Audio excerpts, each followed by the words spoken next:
स्त्रोत मातः दुर्गे सिंहवाहिनी सर्वशक्तिदायिनी मात शिवप्रिये तोर सत्यांश जात आम्भे माने भारतवर्षर युवकगण तोर मंदिर रे आसीन प्रार्थना करुछु शुण मातः एही भारतवर्षे आविर्भूत हुआ प्रकाश हुआ। मातः दुर्गे जुगे जुगे मानव शरीर रे अवतीर्ण होई जन्मे जन्मे तोर ही कार्य करी तो आनंद धाम रे फेरी जाऊ। एथर भी जन्म होई तोहरी कार्य रे ही आमे माने प्रति शुण मातः एही भारतवर्षे आविर्भूत हुआ सहाय हुआ। मातः दुर्गे सिंहवाहिनी त्रिशूलधारिणी वर्मावृत सुंदर शरीरे मात जयदायिनी तो प्रतीक्षा रे भारत रही तोर से मंगलमय मूर्ति देखा उत्सुक शुण मातः एही भारतवर्षे आविर्भूत हुआ प्रकाश हुआ। मातः दुर्गे बलदायिनी प्रेमदायिनी ज्ञानदायिनी शक्ति स्वरूपिणी भीमे सौम्य रौद्र रूपिणी जीवन संग्रामे भारत संग्रामे तोर प्रेरित योद्धा आम्भे माने दिय माँ प्राणे मने असुरर शक्ति असुरर उद्यम दिय माँ हृदय रे बुद्धि रे देवचरित्र देवज्ञान। मातः दुर्गे जगश्रेष्ठ भारत जाति निबिड़ तिमिर आच्छन थिला दुई मातः गगन प्रांतरे अल्प अल्प उदय हेउछु तोर स्वर्गीय शरीर तिमिर विनाशिनी आभारे उषार प्रकाश है आलोक विस्तार कर मातः तिमिर विनाश कर। मातः दुर्गे श्यामला सर्वसुंदर अलंकृता ज्ञान प्रेम शक्तिर आधार भारत भूमि तोर विभूति आज पर्यंत शक्ति सहरण रे आत्मगोपन करिथिला। आगत सेई जुग आगत सेई दिन जेतेबेले समर्क विश्वर भारस्कंद रे बहन करी भारत जननी उठुअछि आस मात प्रकाश हुआ। मातः दुर्गे तोर संतान आम्भे माने तो प्रसाद रे तो प्रभाव रे महत् कार्य महत् भाव रे उपयुक्त हेउ। हे मातः विनाश कर क्षुद्रता विनाश कर स्वार्थ विनाश कर भय। मातः दुर्गे काली रूपिणी नूर्मुंड मालिनी दिगंबरे कृपाण पाणी देवी असुर विनाशिनी पुर निनादरे अंतस्थ रिपु विनाश कर। गोटे भी जेपरी आंब मानक मध्य जीवित रही न पारे विमल निर्मल जेपरी हेउ एही प्रार्थना मात प्रकाश हुआ। मात दुर्गे स्वार्थ भय क्षुद्र सहायतारे मियमाण भारत। हे मात आंब मानकु महत् कर महत् प्रयासी कर उदार चेता कर सत्य संकल्प। मात दुर्गे स्वार्थ भय क्षुद्र सहायतारे मियमाण भारत। हे मात आंब मानकु महत् कर महत् प्रयासी कर उदार चेता कर सत्य संकल्प कर जेपरी आउ अल्पासी निशेष्ट अलस भयभीत न हो। मात दुर्गे जोग शक्ति विस्तार कर आमे तोर प्रिय आर्य संतान आंभ मानक मध्यरे लुप्त शिक्षा चरित्र मेधाशक्ति श्रद्धा भक्ति तपस्या ब्रह्मचर्य सत्य ज्ञान विकास करी जगत रे वितरण कर। मानव सहाय दुर्गति नाशिनी जगदम्बे प्रकाश हुआ। मात दुर्गे अंतस्तरी संहार करी बाहर बाधा विघ्न निर्मूल कर। बलशाली पराक्रमी उन्नत चेता आर्य जाति भारतर पवित्र कानने उर्वर क्षेत्रे गगन सहचर पर्वत तले पूतशालीला नदी तीरे एकता प्रेम सत्य शक्ति शिल्प साहित्य विक्रम ज्ञान रे श्रेष्ठ होई निवास करू। मातृचरण रे यही प्रार्थना प्रकाश हुआ। मात दुर्गे आंब मानक मध्य जोग बल रे प्रवेश कर आमे माने होई उठिबु तोर जंत्र अशुभ विनाशी तरबारी अज्ञान तिमिर विनाशी प्रदीप। हे मातः भारतर युवकगणकर ई वासना पूर्ण कर जंत्री होई जंत्र चलाओ अशुभ हंत्री होई तरबारी घुराओ ज्ञान दीप्ति प्रकाशिनी होई प्रदीप धर प्रकाश हुआ। मात दुर्गे तोते पाइला विसर्जन करिबु नाही श्रद्धा भक्ति प्रेमर डोरे रे बांधी रखिबु आस मात आंब मानक मन प्राण शरीर रे प्रकाश हुआ। वीर मार्ग प्रदर्शिनी आस आउ विसर्जन करिबु नाही आंब मानक समर्क जीवन हो निरवच्छिन्न दुर्गा पूजा आंब मानक सकल कार्य अविरत पवित्र प्रेममय शक्तिमय मातृसेवा व्रत हेउ यही प्रार्थना। मातः भारत रे आविर्भूत हुआ प्रकाश हुआ मात प्रकाश हुआ।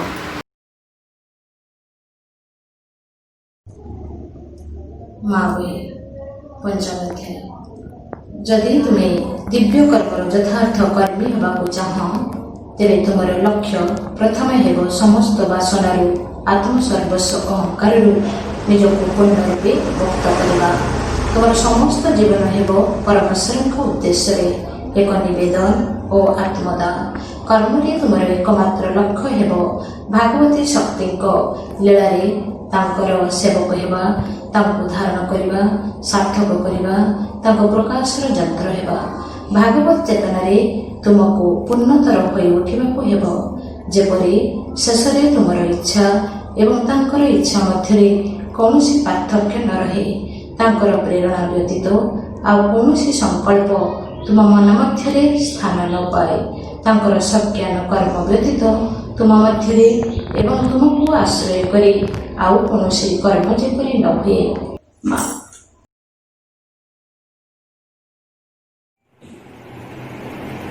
ओम श्रीमाता शरणं मम, श्री रविंद्र शरणं मम।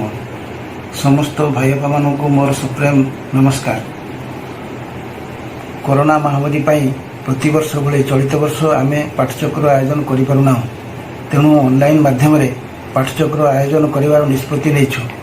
अवश्य एथिरे मध्य माँ को दिव्य करुणा निहित अच्छी, कारण आम पाठचक्र आयोजन करथिले 200 रु 300 मातृप्रेमी योगदान करिथान्ते, किंतु यही ऑनलाइन पाठचक्र माध्यम आम ओडिशार कोण अनुकोण रोथुवा मातृप्रेमी मानकु मध्य जोड़िबाकु चेष्टा करुछु। यथा आम परिवार जो सदस्य माने ओडिशा बाहरे बा देश बाहर रहउछन्ति तांको सहित मध्य जोड़िबार प्रयास करुछु। श्रीमा श्रीरविंदको अपार करुणा बଳରେ आम आज आम बापांकर 101तम जन्म दिवस पालन करिवार एक दिव्य सुजोग पाइछु। आम परिवार पई यह अत्यंत गर्व और गौरवर कथा जे आम बापा 101तम वर्ष उपनीत हो से बेस सक्रिय एवं कर्मचंचल। तांकर नीरव हेबार रहस्य हेउछि से निजको संपूर्ण भावे माँ श्रीरविंद पादपद्म समर्पण कर दैछन्ति। मो आखि फिटिवा दिन मु देखिछि बापांकर माँ को प्रति निष्ठा और श्रद्धाभाव। जीवनर प्रत्येक क्षण एवं प्रत्येक विपद आपेदरे से केवल माँ को ही भरोसा करिथान्ति। शଯ୍ୟା त्याग ठारू निद्रा जीवा पर्यंत से केवल मातृचिंतन रे ही दिन अतिबाहित करिथान्ति। तांकर जीवनचर्या अत्यंत सरल और श्रृंखलित। तांको दीर्घ जीवन रहस्य हेउछि मातृचिंतन और सच्चिंतन। तांकर युवावस्थारू से सक्रिय थिबा पर्यंत आम अंचलर समस्त मातृकार्य तथा पाठचक्र सहित से संश्लिष्ट हो रही। आम अंचल जेतिकी पाठचक्र और पूर्णांग शिक्षा केन्द्र प्रतिष्ठित होइछि सबुथिरे तांकर अवदान अतुलनीय। परिणत बयस पाठचक्र योगदान करने तांको पई गोटे निशा थिला। एमिति कि से 10-15 किलोमीटर रास्ता साइकेल जगे पाठचक्र जीवार नजीर अच्छी। बापा जे केवल जड़े माँ को अनुगामी ता नुहे, तांकर छात्र जीवन में गांधीजी डाकरा अनुप्राणित हो भारतर स्वाधीनता संग्राम में झाँस देते। आम अंचल हेउछि ओडिशा और पश्चिमबंग सीमार अवस्थित, तेणु दूर राज्य भितर दुई राज्य भितर राजनीतिक खबर आदान प्रदान करिवारे मुख्य भूमिका मो बापा ग्रहण करथिले।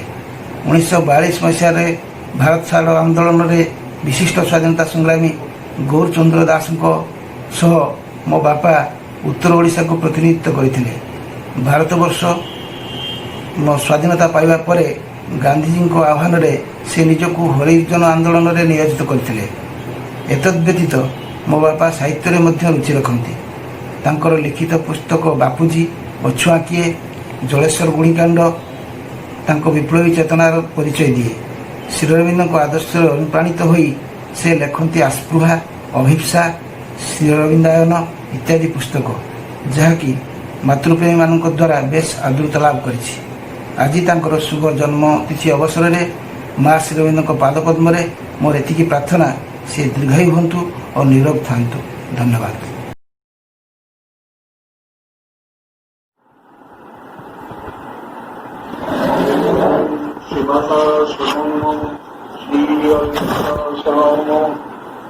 विश्वजननी श्रीमान एवं परम पुरुष श्रीरविंद चरण कमल मोर भक्तिपूत प्रमुक्ति जनाइबा अवसर मोर परम सत्य एकतम पुण्य तिथि मोर शपथ प्रणाम जनाऊँ।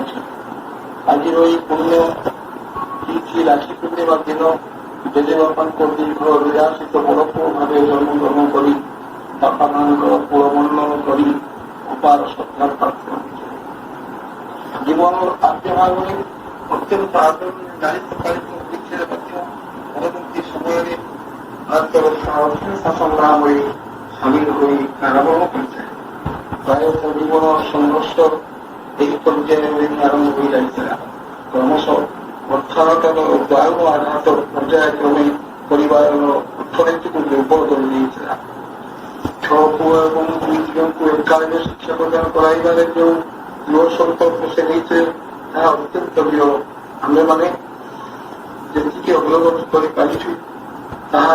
महनीय आदर्श आध्यात्मिक अभिप्सा एवं आम मान आकांक्षा एवं जहाँ किसी मंद ताहा आम निजर दुर्बलता सन्तान मान सबुठ बड़ कारण हूँ आध्यात्मिकता मार्गदर्शन जहाँ आम बाल्यकाल महाभारत रामायण भई महाकाव्य गुड़िकर महनीय चरित्र गुड़िकर व्याख्या तथा विषय वस्तु गुड़िक शुणी शुणी दुईट महाग्रंथ सम्बन्ध किसी न पढ़ी मोटामोटी भाव अवगत हो पारि प्रभावित यह व्यतीत ध्रुव और दुर्योधन भक्त प्रचलित शुणाई बाल्यकाल से आम मान विश्वासमुखी कराइबार प्रेरणा नहीं आसी भगवद गीतार द्वितीय अध्याय शेषांश श्लोक गुड़िक Ramamurthy उच्चस्वर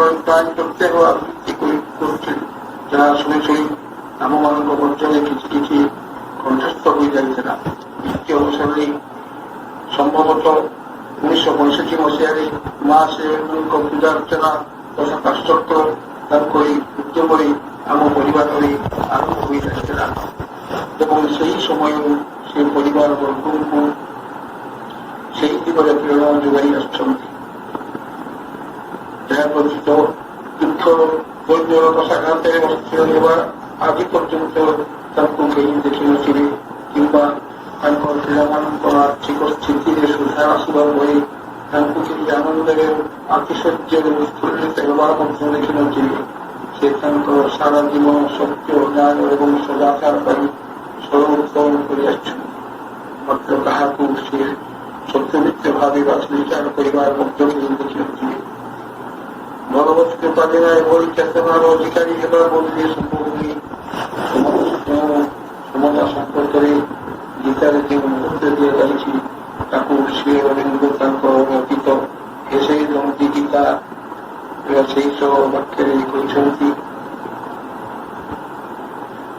The equality of Gita is a large synthetic equality in which all is lifted are into the integrality of the divine being and the divine nature. अर्थात गीतार समता होती व्यापक समन्वय समता जो कि सबकि भगवत सत्ता और भगवत प्रकृति पूर्णता वैसे से जगत जननी शिवा एवं परम प्रभु श्री पदकमल भक्तिकृत प्रणाम जनाई आम बाबा अवशिष्ट जीवन सुस्थ सक्षम और निरामय हो प्रार्थना कर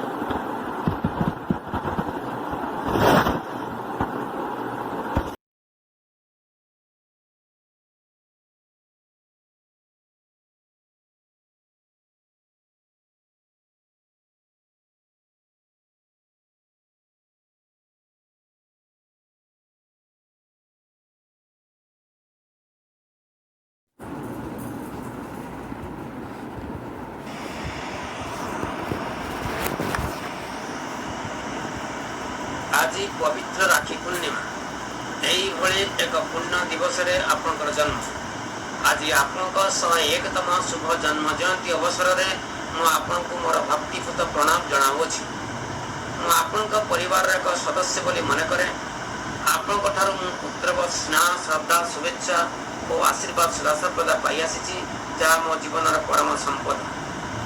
ଆପଣଙ୍କ ସରଳ ନିଷ୍ଠାପର ଓ ନିଃସ୍ୱାର୍ଥପର କର୍ମ ଦ୍ୱାରା ଆମକୁ ବହୁ ଭାବରେ ପ୍ରଭାବିତ କରିଛି ଓ ପ୍ରେରଣାସିକ୍ତ କରିଛି। ଆପଣଙ୍କର ସ୍ୱଚ୍ଛ ରାଜନୈତିକ ଜୀବନ ଦ୍ୱାରା ଓ ଗ୍ରାମସଭା ମାନଙ୍କରେ ଆପଣଙ୍କ ନିର୍ଭୀକ ବିଚାରଧାରାରେ ମୁଁ ବିଶେଷ ଭାବେ ପ୍ରଭାବିତ ହୋଇଥିଲି। ପାରିବାରିକ କ୍ଷେତ୍ରରେ ଆପଣ ନିଜ ପୁଅ ଭଳି ମୋ ପ୍ରତି ବ୍ୟବହାର ପ୍ରଦର୍ଶନ କରି ଆସିଅଛନ୍ତି। ଏହା ମୁଁ ମର୍ମେ ମର୍ମେ ଅନୁଭବ କରିଛି। ଚିତ୍ତ ଓ ମୋ ଭିତରେ ଯେଉଁ ସାମାଜିକ ଚେତନା ଜାଗରିତ ହୋଇଥିଲା, ଆମ ଗ୍ରାମର ବହୁବିଧ ସମସ୍ୟାକୁ ସମାଧାନ କରି ବିଭକ୍ତ ଗ୍ରାମକୁ ଏକତ୍ରୀକରଣ କରିବା, ଗ୍ରାମରେ କଳା ସାହିତ୍ୟ ସଂସ୍କୃତିର ଉନ୍ନତି ସାଧନ କରିବା ସକାଶେ ଯେଉଁ ବହୁମୁଖୀ ପଦକ୍ଷେପମାନ ଆମେ ନେଇଥିଲୁ, ସେଥିରେ ଆପଣଙ୍କର ସକ୍ରିୟ ସହଯୋଗ ଓ ପ୍ରୋତ୍ସାହନ ଆମକୁ କ୍ରିୟାଶୀଳ କରାଇଥିଲା। ସେହିସବୁ ସ୍ମୃତି ଏବେ ମଧ୍ୟ ଜୀବନ୍ତ ହୋଇ ରହିଛି। ପରିବାରର ପରିଚାଳନା କ୍ଷେତ୍ରରେ କଠିନ ସମସ୍ୟାକୁ ଧୈର୍ଯ୍ୟର ସହ କିଭଳି ସାମ୍ନା କରିବାକୁ ପଡ଼େ, ତାହା ମୁଁ, ଦୀପ୍ତି ଓ ଆପଣଙ୍କ ପିଲାମାନେ ଆପଣଙ୍କଠାରୁ ଶିକ୍ଷା ଲାଭ କରିଅଛୁ। ମୋର ଜୀବନ ମୃତ୍ୟୁର ଲଢ଼େଇର ଦୁଃଖଦ ସମୟରେ ଆପଣଙ୍କର ଐଶ୍ୱର୍ଯ୍ୟ ଆଶୀର୍ବାଦ ମୋତେ ଯେମିତି ମୃତ୍ୟୁରୁ ମୁକୁଳି ଆଣିଛି। ଆପଣ ଆମମାନଙ୍କ ପାଇଁ ପରମ ପ୍ରାର୍ଥନା। ଆପଣଙ୍କ ଦୀର୍ଘ ଜୀବନ ଆଦର୍ଶ ଆମ ସମସ୍ତଙ୍କ ଆଦର୍ଶ ଜୀବନ ଗଢ଼ିବାର ପ୍ରେରଣାର ଉତ୍ସ। କେବଳ ଆମ ପାଇଁ ନୁହେଁ, ଗ୍ରାମବାସୀ ତଥା ଅଞ୍ଚଳବାସୀଙ୍କ ପାଇଁ ଆପଣ ପ୍ରେରଣାର ଉତ୍ସ ଭାବେ ଗ୍ରହଣୀୟ ହୋଇ ଆସୁଅଛନ୍ତି। ଆମ ଗାଁ ଆପଣଙ୍କ ଭଳି ଜଣେ ଶତାୟୁ ସୁପୁତ୍ରକୁ କୋଳରେ ଧରି ନିଶ୍ଚିତ ଭାବେ ଗର୍ବିତ। ଈଶ୍ୱର ଆପଣଙ୍କୁ ଅଧିକ କାଳ ନିରୋଗ ରଖନ୍ତୁ, ଏହା ହିଁ ମୋର ପ୍ରାର୍ଥନା।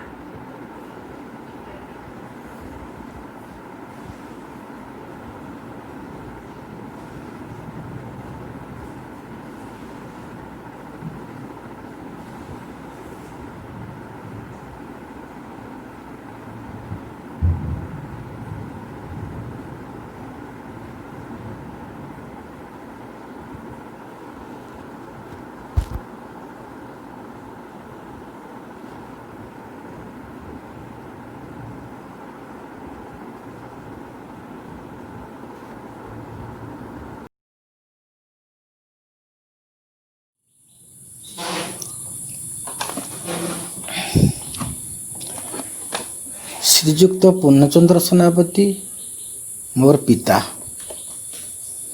ଆମେ ଓଡ଼ିଆରେ ବାପା ବୋଲି ଡାକୁ। ବାପା କିଏ ଶବ୍ଦରେ ରୂପାୟିତ କରିବାର ଯୋଗ୍ୟତା ପୃଥିବୀରେ କୌଣସି ପୁଅର ନାହିଁ। ବାପା ପୁଅର ପ୍ରତୀକ, ପୁଅର ଚାହାଣୀ, ପୁଅର ସଂସାର ପ୍ରତି ଦୃଷ୍ଟିର ଝରକା। ବାପାଙ୍କୁ ବୁଝିବା କୌଣସି ପୁଅର ପକ୍ଷରେ ସମ୍ଭବ ନୁହେଁ। ଜୀବନରେ ଅନେକ ଥର ବାପାଙ୍କୁ ବୁଝିବାକୁ ଚେଷ୍ଟା କରିଛି। ଜୀବନରେ ଅନେକ ବାର ବାପାଙ୍କୁ ବୁଝିବାକୁ ଚେଷ୍ଟା କରିଛି। ବୁଝିବାର ସାମର୍ଥ୍ୟ ହୋଇନାହିଁ। ଯେତିକି ମାପିଛି ସେତିକି ଅମାପ ରହିଯାଇଛି। ବାପାଙ୍କ ସ୍ୱପ୍ନକୁ ସାକାର କରିବା ପାଇଁ ଚେଷ୍ଟା କରିଛି, ମାତ୍ର ବିଫଳ ହୋଇଛି। ବାପାଙ୍କୁ ଆଘାତ ଦେଇଛି କିନ୍ତୁ ବେଶୀ ଆଘାତ ପାଇଛି। ଜହ୍ନ ଆକାଶରେ ରାସ୍ତାରେ ଶୋଇବାକୁ ଚେଷ୍ଟା କରିଛି, ପୁଣି ଉଠି ଆସିଛି। ଭୋକରେ ରାତି ରାତି କାନ୍ଦିଛି କିନ୍ତୁ ଉତ୍ତର ପାଇନି। କିନ୍ତୁ ବାପା ସବୁବେଳେ ଅକୃତ୍ରିମ, ଅପ୍ରତିମ, ସବୁବେଳେ ଅନନ୍ୟ। ଆଜି ମୋ ବାପାଙ୍କ 101ତମ ଜନ୍ମଦିନ। ଗୋଟିଏ ପୁଅ ସେତେବେଳେ ପର୍ଯ୍ୟନ୍ତ ନିଜକୁ ଭାଗ୍ୟବାନ ମନେ କରେ ଯେତେବେଳେ ପର୍ଯ୍ୟନ୍ତ ତା ବାପାଙ୍କ ହାତଟା ତା ମୁଣ୍ଡ ଉପରେ ରହେ। ସେ ଦୃଷ୍ଟିରୁ ଆମେ 6 ଭାଇ 3 ଭଉଣୀ ବୋଧହୁଏ ସବୁଠୁ ବଡ଼ ଭାଗ୍ୟଶାଳୀ। ବ୍ରିଟିଶ ସରକାରର ଅନ୍ଧାରୀ ଶାସନର ଘନଘଟା ଭିତରେ ବାପା କେବେ ଘରୁ ଗୋଡ଼ କାଢ଼ି ଗାନ୍ଧିଜୀଙ୍କ ଡାକରାରେ ଅସହଯୋଗ ଆନ୍ଦୋଳନର ପଟୁଆର ଆଗରେ ଚାଲିଲେ ମୋର ସ୍ମରଣରେ ନାହିଁ। ମାତ୍ର 1942 ମସିହାରୁ ସମସ୍ତ ଆନ୍ଦୋଳନର ପ୍ରମୁଖ ଥିଲେ ସେ। କେବେ ପାଦରେ, କେବେ ସାଇକେଲରେ ବାଲିଆପାଳ, ଭୋଗରେଇ, ବସ୍ତା, ରାଇବଣିଆ ଅଞ୍ଚଳରେ ଆନ୍ଦୋଳନକୁ ତେଜିଆନ କରିବା ପାଇଁ ଲାଗି ପଡ଼ିଲେ। ଗାନ୍ଧିଜୀ ତାଙ୍କ ପାଇଁ ଭଗବାନ ଥିଲେ। ହରିଜନ ପତ୍ରିକା ବିକ୍ରି କରିବା, ଦଳିତକୁ ମନ୍ଦିରରେ ପ୍ରବେଶ, ବଳି ପ୍ରଥା ବନ୍ଦ କରିବା ପ୍ରଭୃତି ସାମାଜିକ ଆନ୍ଦୋଳନରେ ଆଗଧାଡ଼ିରେ ଥିଲେ ସେ। ତାଙ୍କ ଅଛୁଆଁ କିଏ ବହି ସେତେବେଳେ ବହୁତ ଆଦୃତ ହୋଇଥିଲା। ସହର ନିକଟବର୍ତ୍ତୀ ଆମ ଘର, ତେଣୁ ଯୋଗାଯୋଗର ସମସ୍ତ ପ୍ରକାର ସୁବିଧା ଥିବାରୁ ଆମ ଘର ସ୍ୱାଧୀନତା ସଂଗ୍ରାମୀମାନଙ୍କ ପେଣ୍ଠ ଥିଲା। ଓଡ଼ିଶାର ପ୍ରମୁଖ ସଂଗ୍ରାମୀଙ୍କ ଆମ ଘରେ ପାଦ ପଡ଼ୁଥିଲା। ସମସ୍ତ ଗୋପନ ବୈଠକ ଏହିଠାରେ ହିଁ ହେଉଥିଲା ଏବଂ ବାପା ଥିଲେ ଉତ୍ତର ବାଲେଶ୍ୱରର ସମସ୍ତ ନେତୃତ୍ୱ ପାଖରେ ଆନ୍ଦୋଳନର ବାର୍ତ୍ତା ପହଞ୍ଚାଇବାର ସୂତ୍ରଧର। ବହୁତ ସଂଘର୍ଷ ପରେ ଦେଶ ସ୍ୱାଧୀନତା ହେଲା। 1947 ଅଗଷ୍ଟ 15ର ଆଦ୍ୟ ସକାଳରେ ଜଳେଶ୍ୱର ସହର ଯେଉଁ ଶୋଭାଯାତ୍ରା ବାହାରିଥିଲା ତାର ନେତୃତ୍ୱ ଦେଇଥିଲେ ବାପା। ପ୍ରତ୍ୟକ୍ଷଦର୍ଶୀମାନେ ବର୍ଣ୍ଣନା କରନ୍ତି, ଏକ ଲମ୍ବା ବାଉଁଶରେ ତ୍ରିରଙ୍ଗା ପତାକା ଲଗାଇ ବାପା ଆଗରେ ଚାଲିଥିଲେ। ଚାଲୁ ତ ନଥିଲେ, ଡେଉଁଥିଲେ। ପାଦ ତାଙ୍କର ତଳେ ପଡ଼ୁନଥିଲା। ସେ ଖୁସିରେ କେତେ ଆତ୍ମବିଭୋର ହୋଇଯାଇଥିଲେ ଏଇଠୁ ଅନୁମାନ କରିହେବ।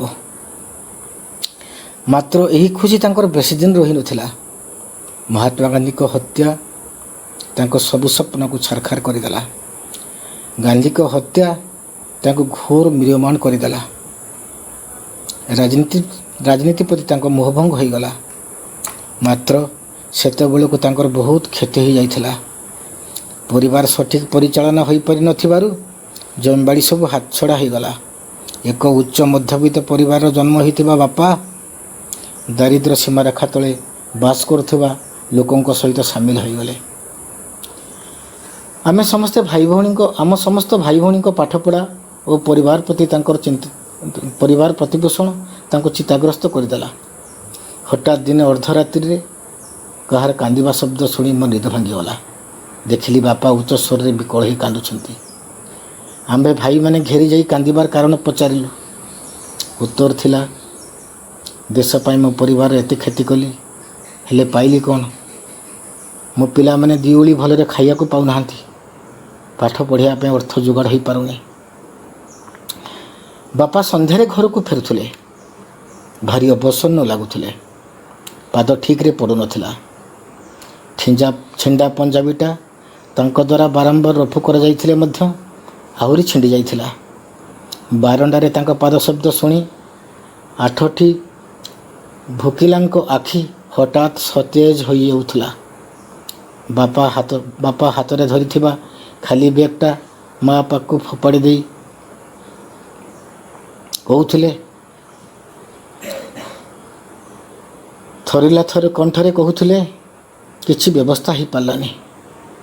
ଏଇ ପଦେ କଥାରେ ଯେମିତି ଭୂମିକମ୍ପ ହେଉଥିଲା। ଆମେ ସବୁ ନୀରବରେ କହୁଥିଲୁ, ବାପା ଆମ ପାଇଁ ବ୍ୟସ୍ତ ହୁଅନାହିଁ। ବାପା ଭାରି ସ୍ୱାଭିମାନୀ, ଭାବପ୍ରବଣ ଏବଂ ଉଚ୍ଚତର ଆତ୍ମସମ୍ମାନରେ ବିଶ୍ୱାସୀ। ସ୍ୱାଧୀନତା ସଂଗ୍ରାମୀଙ୍କ କେନ୍ଦ୍ରୀୟ ଭତ୍ତା ପାଇଁ ସରକାର ଘୋଷଣା କଲେ। ଏତେ ଅଭାବ ଭିତରେ ବାପା ମନା କଲେ, କହିଲେ ମୋର ଦରକାର ନାହିଁ। ମାତ୍ର ଦୀର୍ଘ ବ୍ୟବଧାନ ପରେ ଆମ ସମସ୍ତଙ୍କ ଚାପରେ ସେ ଦରଖାସ୍ତ ପାଇଁ ଗଲେ ବାଲେଶ୍ୱର। ସୂର୍ଯ୍ୟମଣି ପଣ୍ଡା ଥିଲେ ଜିଲ୍ଲା ସ୍ୱାଧୀନତା ସଂଗ୍ରାମୀମାନଙ୍କର ସଭାପତି। ମୁଁ ଥିଲି ବାପାଙ୍କ ସାଙ୍ଗରେ। ସେଠାରେ ପହଞ୍ଚି ବାପା ଦେଖିଲେ ଶହ ଶହ ଲୋକଙ୍କ ଭିଡ଼। ଯେଉଁମାନେ କେବେ ସ୍ୱାଧୀନତା ସଂଗ୍ରାମରେ ଭାଗ ଦେଇନଥିଲେ ସେମାନଙ୍କୁ ଦେଖିଲା ପରେ ବାପା କହିଲେ, ନା ଚାଲ ଫେରିଯିବା, ମୋର ଭତ୍ତା ଦରକାର ନାହିଁ। 1968 ମସିହା ମେ ମାସର ଘଟଣା।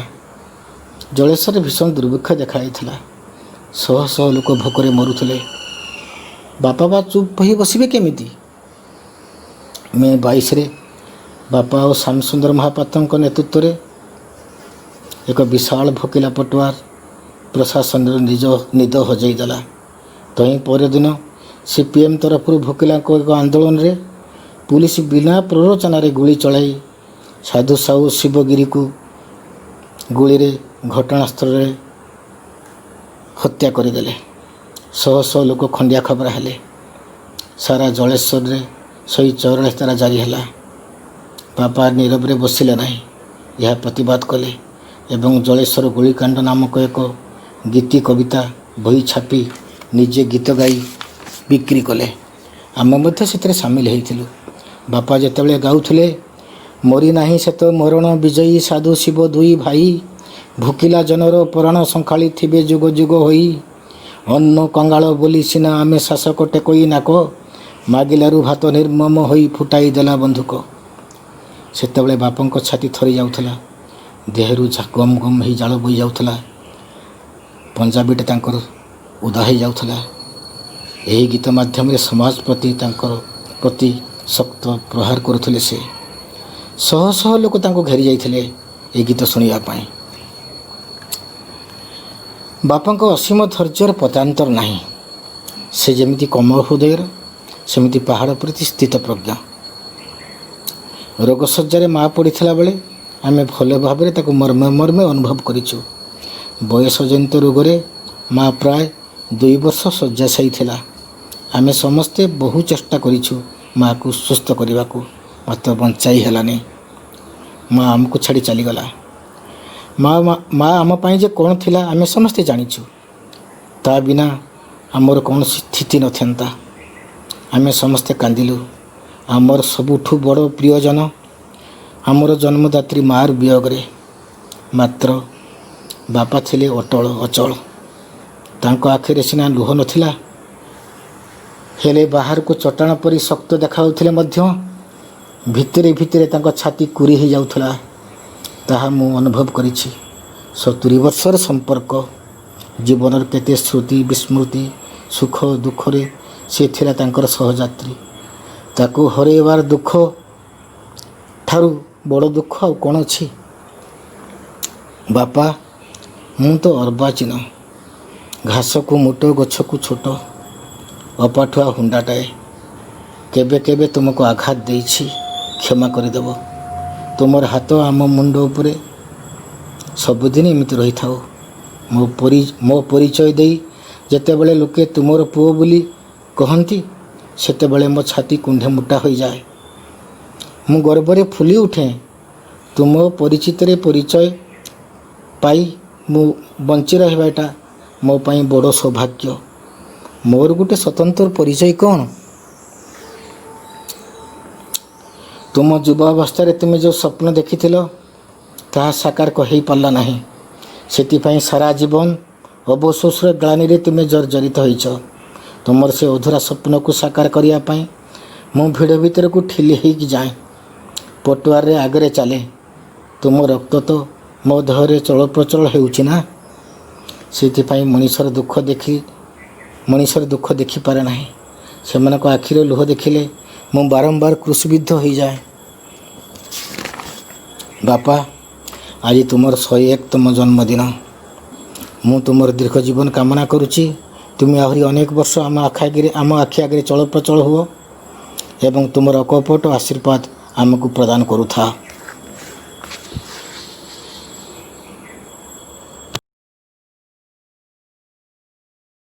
କାରୁଣିକ ପ୍ରଭୁ ଶ୍ରୀ ଅରବିନ୍ଦ ପରମ କରୁଣାମୟୀ ସୀମାଙ୍କର ପଦାରବିନ୍ଦରେ କୋଟି ପ୍ରଣତି।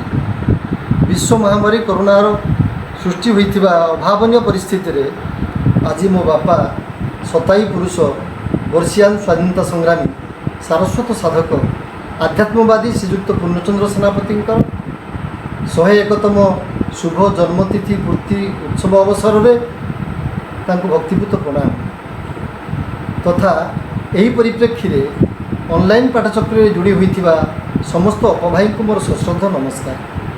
ସର୍ବପ୍ରଥମେ ଆନନ୍ଦମୟୀ ମାଙ୍କର ଏକ ଜନ୍ମଦିନ ଉପଲକ୍ଷେ ବାର୍ତ୍ତାକୁ ସ୍ମରଣ କରୁଛି। ତୁମର ଏହି ଜନ୍ମଦିନଟି ତୁମ ଲାଗି ନିଜକୁ ଭଗବାନଙ୍କ ଚରଣରେ ଆହୁରି ଭଲ ଭାବେ ସମର୍ପଣ କରିବାର ଏକ ସୁଯୋଗରେ ପରିଣତ ହେଉ। ତୁମର ଉତ୍ସର୍ଗ ହୋଇ ଉଠୁ ଆହୁରି ପରିପୂର୍ଣ୍ଣ, ତୁମର ଭକ୍ତି ହୋଇ ଉଠୁ ଆହୁରି ଜ୍ୱଳନ୍ତ ଓ ଅଭିପ୍ସା ହୋଇ ଉଠୁ ଆହୁରି ତୀବ୍ର। ନୂତନ ଆଲୋକ ପ୍ରତି ନିଜକୁ ଉନ୍ମିଳିତ କର ଓ ଆନନ୍ଦଭରା ପଦକ୍ଷେପ ନେଇ ପଥରେ ଅଗ୍ରସର ହୁଅ। ଦିନଟି ଏହିଭଳି ହେଉ ବୋଲି ସଂକଳ୍ପବଦ୍ଧ ହୁଅ, ତେବେ ଦିନଟି ଆଉ ବ୍ୟର୍ଥରେ ବିତିଯିବ ନାହିଁ। ଆଶୀର୍ବାଦ, ଶ୍ରୀମା।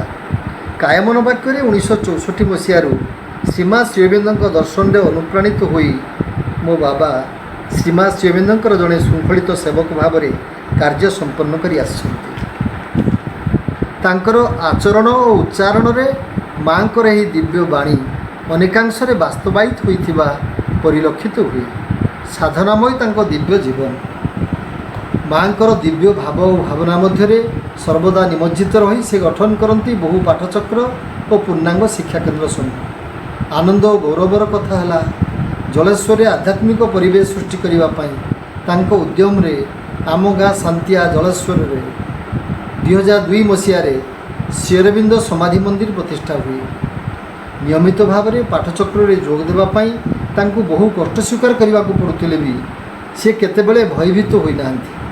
ବରଂ ବୀର ଯୋଦ୍ଧା ଭାବେ ନିରନ୍ତର ମାଙ୍କ ନାମକୁ ଜପ କରି ଶ୍ରୀମା ଶ୍ରୀ ଅରବିନ୍ଦଙ୍କର ବହୁ ପୁସ୍ତକ ଅଧ୍ୟୟନ କରିବା ସହ ଅଭିପ୍ସା ଆସ୍ପୃହା ଓ ଶ୍ରୀ ଅରବିନ୍ଦାୟନ ଭଳି ଶ୍ରୀ ଅରବିନ୍ଦଙ୍କ ଦର୍ଶନ ଆଧାରିତ ଆଧ୍ୟାତ୍ମିକ ପୁସ୍ତକମାନ ରଚନା କରିଛନ୍ତି।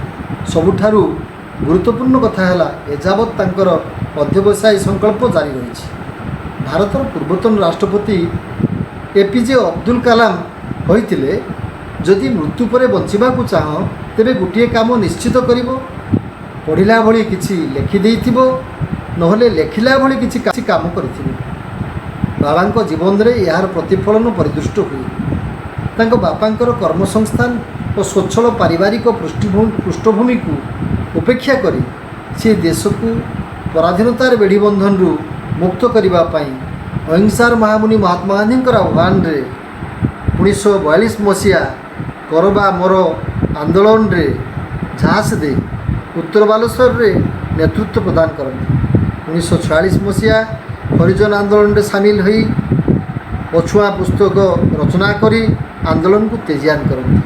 ଆତତାୟୀ ଗୁଳିରେ 1948 ମସିହା ଜାନୁଆରୀ 30 ତାରିଖରେ ଜାତିର ପିତା ମହାତ୍ମା ଗାନ୍ଧୀଙ୍କର ପ୍ରାଣତ୍ୟାଗରେ ସେ ଗଭୀର ଭାବରେ ବ୍ୟଥିତ ଓ ମର୍ମାହତ ହୋଇ ତାର ପ୍ରତିବାଦ ସ୍ୱରୂପ ବାପୁଜୀ ନାମରେ ଏକ ଗୀତି କବିତା ରଚନା କରିଥିଲେ।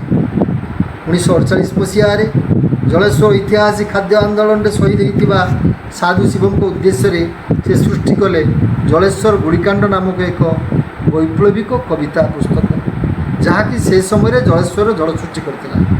ମହାବିଦ୍ୟାଳୟ, ବିଦ୍ୟାଳୟ, ପୂର୍ଣ୍ଣାଙ୍ଗ ଶିକ୍ଷା କେନ୍ଦ୍ର, ଅନାଥାଶ୍ରମ ପର୍ଯ୍ୟନ୍ତ ବହୁ ଅନୁଷ୍ଠାନର ଉଦ୍ୟୋକ୍ତା ପ୍ରାଣ ପ୍ରତିଷ୍ଠାତା ହୋଇ ସଭାପତି ଭଳି ପଦପଦବୀରେ ଥାଇ ବି ଅନୁଷ୍ଠାନର ବିଶୃଙ୍ଖଳା, ଅନ୍ୟାୟ, ଦୁର୍ନୀତି ସହ କେବେ ସାଲିସ କରିବା ତାଙ୍କ ଜାତକରେ ନାହିଁ।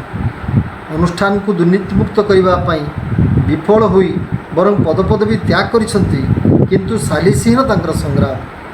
ଏ ସଂସାରରେ ସତ୍ୟର ଅନୁଧାବନ ହେଉନି, ବରଂ ଅସତ୍ୟର ପଛେ ମଣିଷ ବ୍ୟଗ୍ର ହୋଇ ଦୌଡ଼ୁଛି। ବାବା କିନ୍ତୁ ବୀରଯୋଦ୍ଧା ଭାବେ ନିଜକୁ ଗଢ଼ି ତୋଳି ଜୀବନରେ ସାଫଲ୍ୟମଣ୍ଡିତ ହୋଇଛନ୍ତି। ଶେଷରେ ଏତିକି କହିବି, ମଣିଷ ମରିବ ଦିନେ, ଜନ୍ମ ହେଲେ ଦେବତା ବି ମରେ, ସାର୍ଥକ ଜୀବନ ତାର ଯାହା ପାଇଁ ମାଟି ଗୁଡ଼ି ଜୋରେ। ଏତିକିରେ ବାଣୀକୁ ବିରାମ ଦେଉଛି। ବନ୍ଦେ ମାତରମ୍।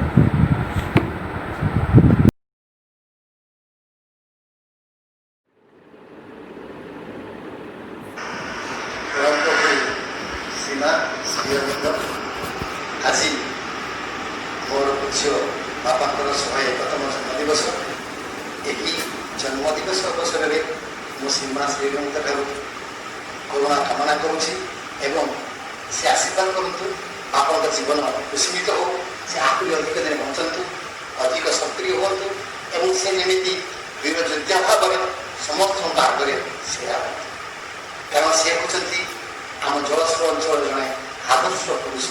ଆମେ ଗର୍ବିତ ଯେହେତୁ ଆମେ ତାଙ୍କର ସନ୍ତାନ ଏବଂ ସେ ଆମ ସମସ୍ତଙ୍କୁ, ଆମ ପରିବାର ସମସ୍ତଙ୍କୁ ଶ୍ରୀମା ଶ୍ରୀ ଅରବିନ୍ଦଙ୍କ ଜୀବନ ଦର୍ଶନରେ ଆଗେଇ ନେଇଛନ୍ତି। ଜଳେଶ୍ୱର ଅଞ୍ଚଳରେ ବିଭିନ୍ନ ପ୍ରକାର ପାଠଚକ୍ର କରିବା ପାଇଁ ସେ ସମସ୍ତଙ୍କୁ ଦିଗ୍ଦର୍ଶନ ଦେଇଛନ୍ତି।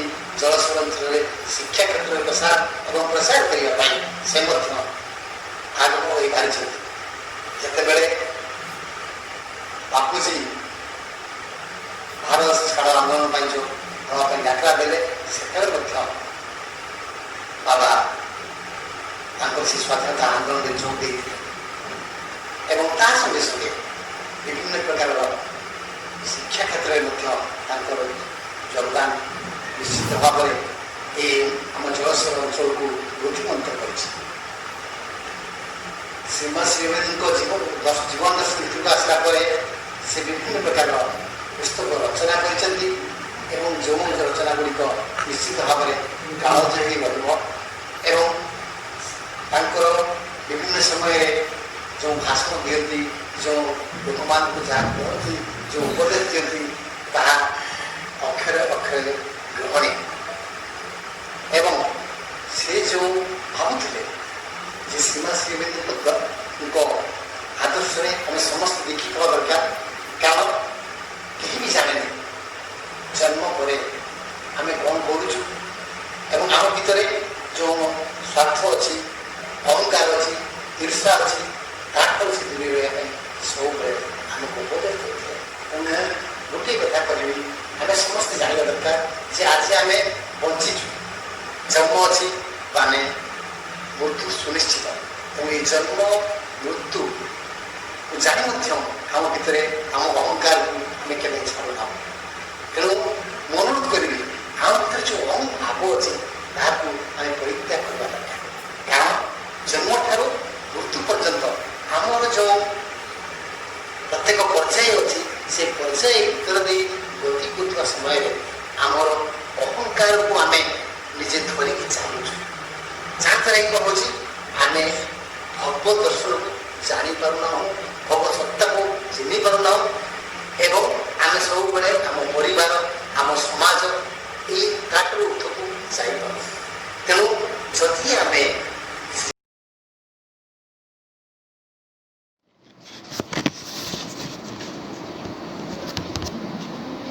ଆଜି ପବିତ୍ର ରାକ୍ଷୀ ପୂର୍ଣ୍ଣିମା। ଏଇଭଳି ଏକ ପୁଣ୍ୟତିଥିରେ ମୋର ବଡ଼ ମାମୁଙ୍କର 101ତମ ଜନ୍ମ ଜୟନ୍ତୀ। ଏହି ଶୁଭ ଅବସରରେ ତାଙ୍କ ପାଦ ତଳେ ମୋର ଗଭୀର ଭକ୍ତିଭରା ପ୍ରଣାମ ଜଣାଉଛି।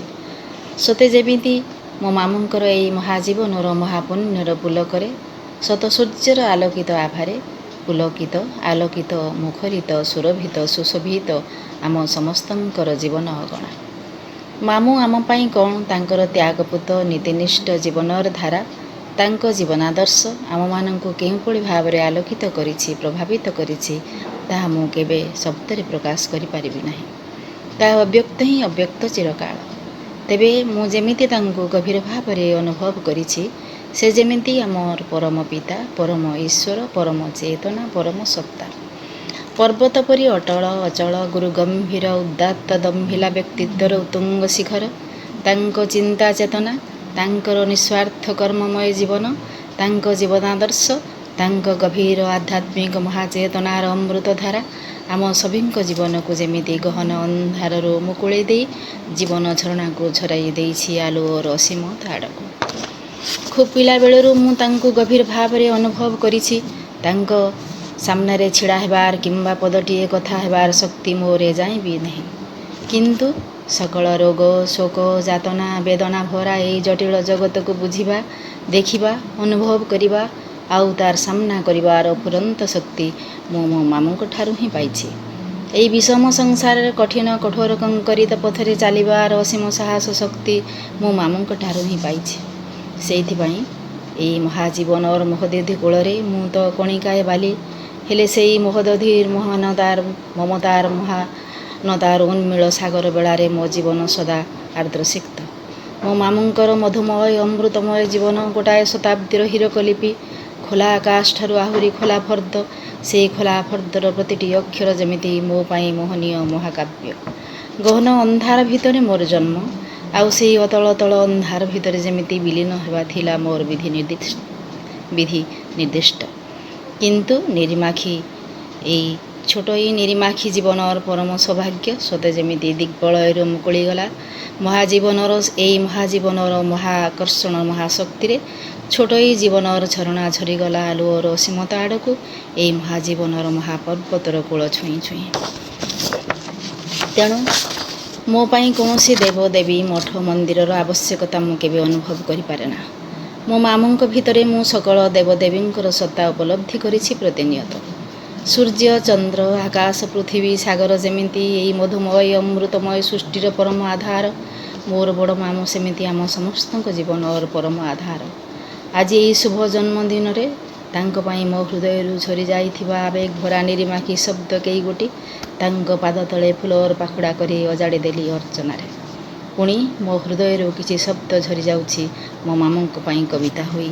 ମାମୁଁ।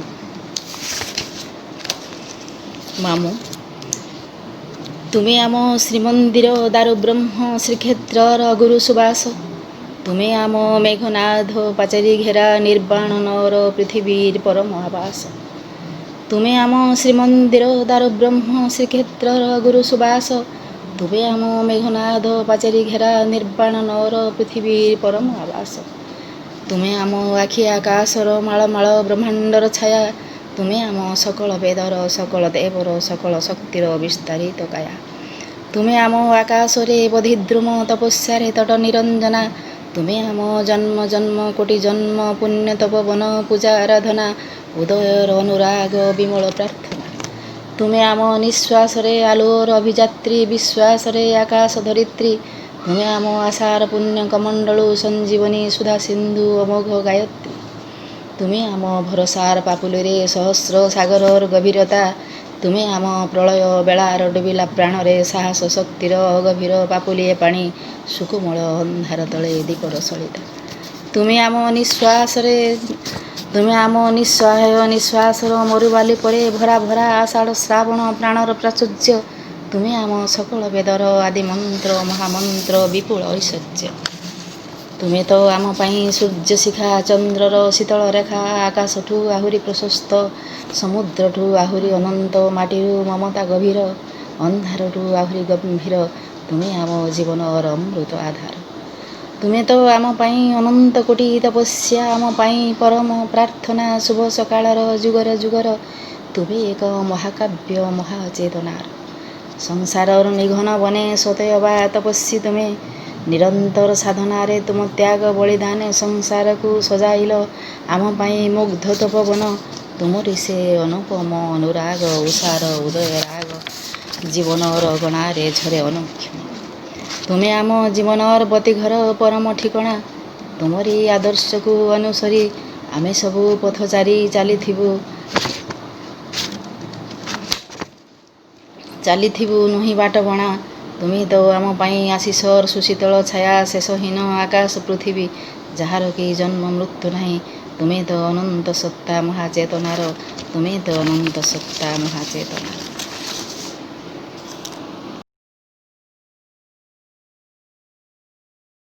वो जो कर्म उसके भविष्य में आने वाली खुशियाँ सुख शांति जीवन को निर्धारित करते हैं।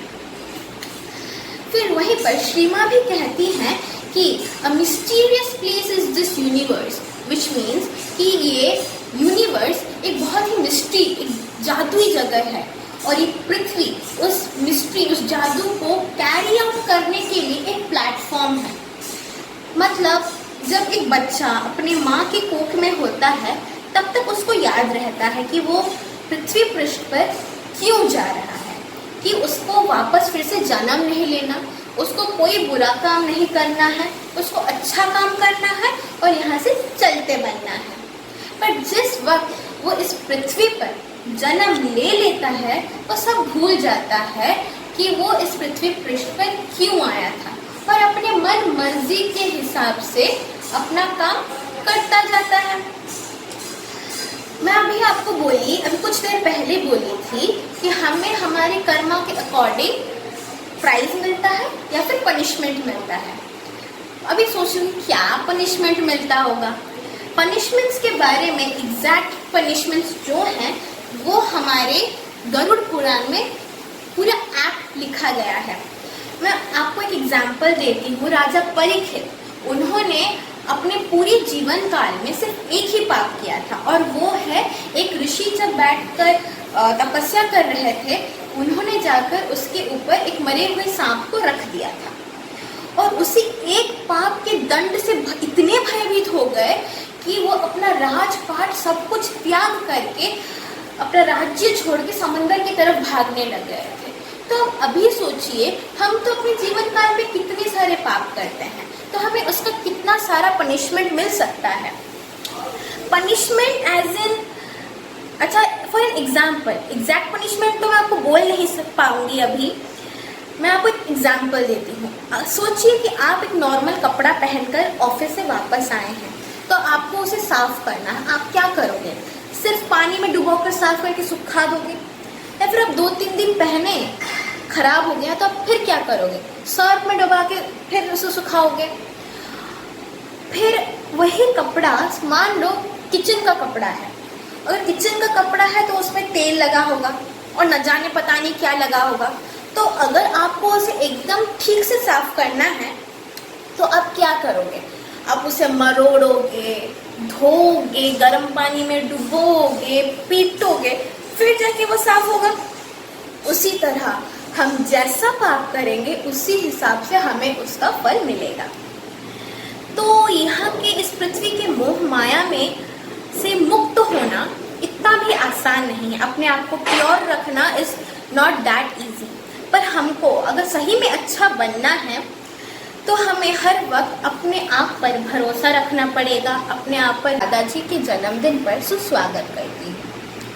हमारे वेद पुराण उपनिषदों में लिखा गया है कि कर्म एवं कर्वाणि जिजी विशेषतम समाह एवं त्वेन नथेतोस्ते ना कर्मा लिप्यते धरे।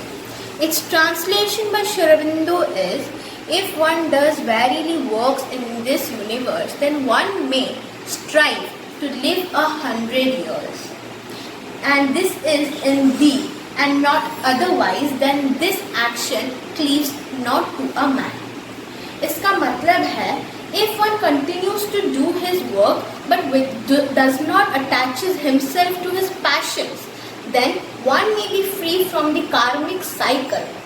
हमारी इंडियन फिलॉसफी में हम बहुत ही पॉपुलर साइकिल का नाम हम हर वक्त सुनते हैं, which is known as karmic cycle, which is directly proportional to our actions, which means कि हम जैसा करते हैं हमें वैसा ही मिलता है।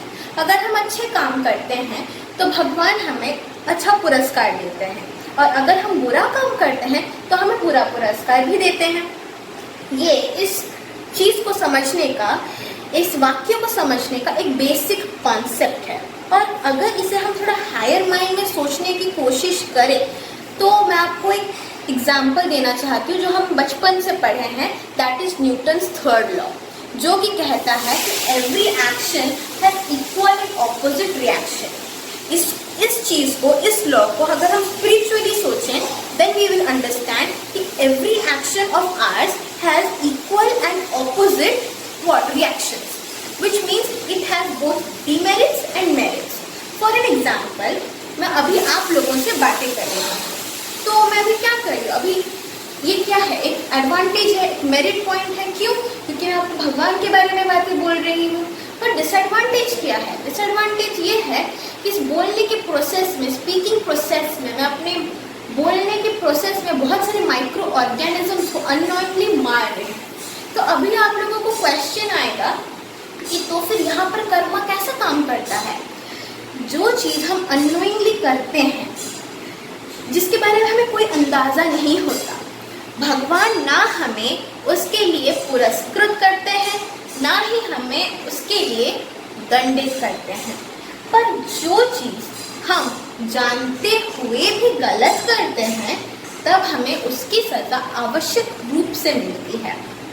इसीलिए श्री अरबिंदो जी ने कहा है, a man is himself the creator of his own destiny. एक इंसान, एक मनुष्य खुद अपना ही किस्मत निर्धारित करता है। यानी अगर एक इंसान का अतीत में बीता हुआ कर्म और वर्तमान में क्या कर रहा है वो जो कर्म, उसके भविष्य में आने वाली खुशियाँ, सुख, इसीलिए हमें हर वक्त अच्छे कर्म करते रहना चाहिए। अच्छे कर्म करने के लिए पहला हमें दृढ़ संकल्प लेना चाहिए, हमें अपने आप पर भरोसा रखना चाहिए, और तीसरा हमें अपने अंदर सकारात्मक चिंताओं को कार्य करने के लिए देना चाहिए, क्योंकि ये वो चिंताएं ही हैं, वो थॉट्स ही हैं जो हमारे काम को मैनिपुलेट करते हैं, हमारे काम और कर्म को मैनिपुलेट करते हैं। मेरे कहने से पहले ये आप सभी लोग जानते हो कि हमें अच्छे कर्म करना चाहिए, पर धीरे धीरे टाइम के बीतते बीतते हमारे अंदर एक मैं भाव का गर्व आ जाता है, हम ये सब कुछ भूल जाते हैं। इसीलिए भगवान ने इस मनुष्य को जागृत करने के लिए कहा है कि अगर तुझे अपने धन संपत्ति दौलत को लेकर गर्व है तो एक बार जहाँ पर भूकंप हुआ है वहाँ से घूमा। अगर तुझे अपने हृष्ट पृष्ठ शरीर को देखकर गर्व है तो एक बार अस्पताल से घूमा, और अगर तुझे अपने आप पर गर्व है तो एक बार स्मशान से घूमा। पता चल जाएगा कि तेरे जीवन का मूल्य क्या है। इसीलिए हमें कभी भी भूलना नहीं चाहिए कि भगवान का एक अकाउंटेंट हमारे बारे में हर वक्त वो लिखता जा रहा है, और एक बार वो लिख लिया तो उसका वापस पीछे लौट कर आना नामुमकिन है। चाहे तुम कितना भी आंसू ढोलो, तुम जो चाहे कर लो, वो पीछे नहीं आ सकता है। इसीलिए हमें हर वक्त अच्छे कार्य करते रहना चाहिए। इसी वजह से अगर हमें अच्छे कर्म करना है, अगर हमारे पास बहुत सारा धन संपत्ति है, तो हमें सरल होना चाहिए। अगर हम किसी पे कृतित्व हासिल कर रहे हैं तो हमें नम्र होना चाहिए या फिर भद्र होना चाहिए, और समस्या के समय पर हमें स्वच्छ और नम्र होना चाहिए। आज मेरे पूज्य दादाजी का जन्मदिन है, और आज के शुभ अवसर पर उन्हें देखकर लगता है कि वो ठीक उस ऑरोविल के पास खड़े हुए उस बरगद के पेड़ की तरह है जो अपने 9 शाखाओं को अच्छे से फैलाकर खड़ा है। आज वो अपने जीवन के सारे कर्म को माँ श्री अरविंदो के चरणों पर अर्पण करके 101 वर्ष में पदार्पण कर रहे हैं। मैं आशा करती हूँ कि ऐसा ही शुभ दिन हमें हर साल देखने को मिले, और हर साल हमें उनका प्रेम आशीष हर साल ऐसे ही मिलता रहे। धन्यवाद।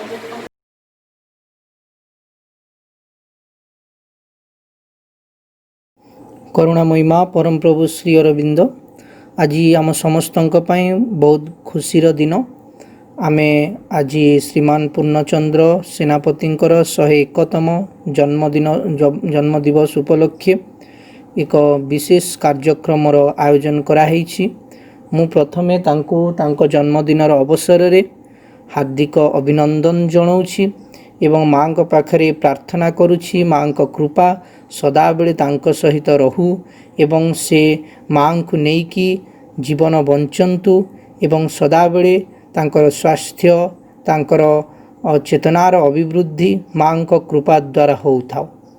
जदि आमे माँ श्री अरविंदଙ୍କ बाणीटी को स्मरण करिबा ताहले आमे देखिबा जे माँ श्री अरविंद गोटे जन्मदिनर बहुत गुरुत्व देइछन्ति एवं जड़े जितेबले शतायु पुरुष सहज कथा नुह, गोटे साधारण विषय नुह, जड़े तांकर जीवनर 100 वर्ष पूरण कर सारी। तेणु निश्चित भाव से जड़े महान व्यक्तित्व एवं यही अवसर रे तांकु मोर अनेक अनेक अभिनंदन। ईश उपनिषद कहीकि गोटे उपनिषद रे ऋषि कहउछन्ति कुर्वन्ने वेह कर्माणि जिजि विशेष शतम समाह एवं त्वयि नान्यथे तो अस्ति न कर्म लिप्यते नरे। मनुष्य एही संसार रे धर्मयुक्त वेदोक्त निष्काम कर्म को करी ही 100 वर्ष पर्यंत जीवन धारण करी रहिबार इच्छा करंतु।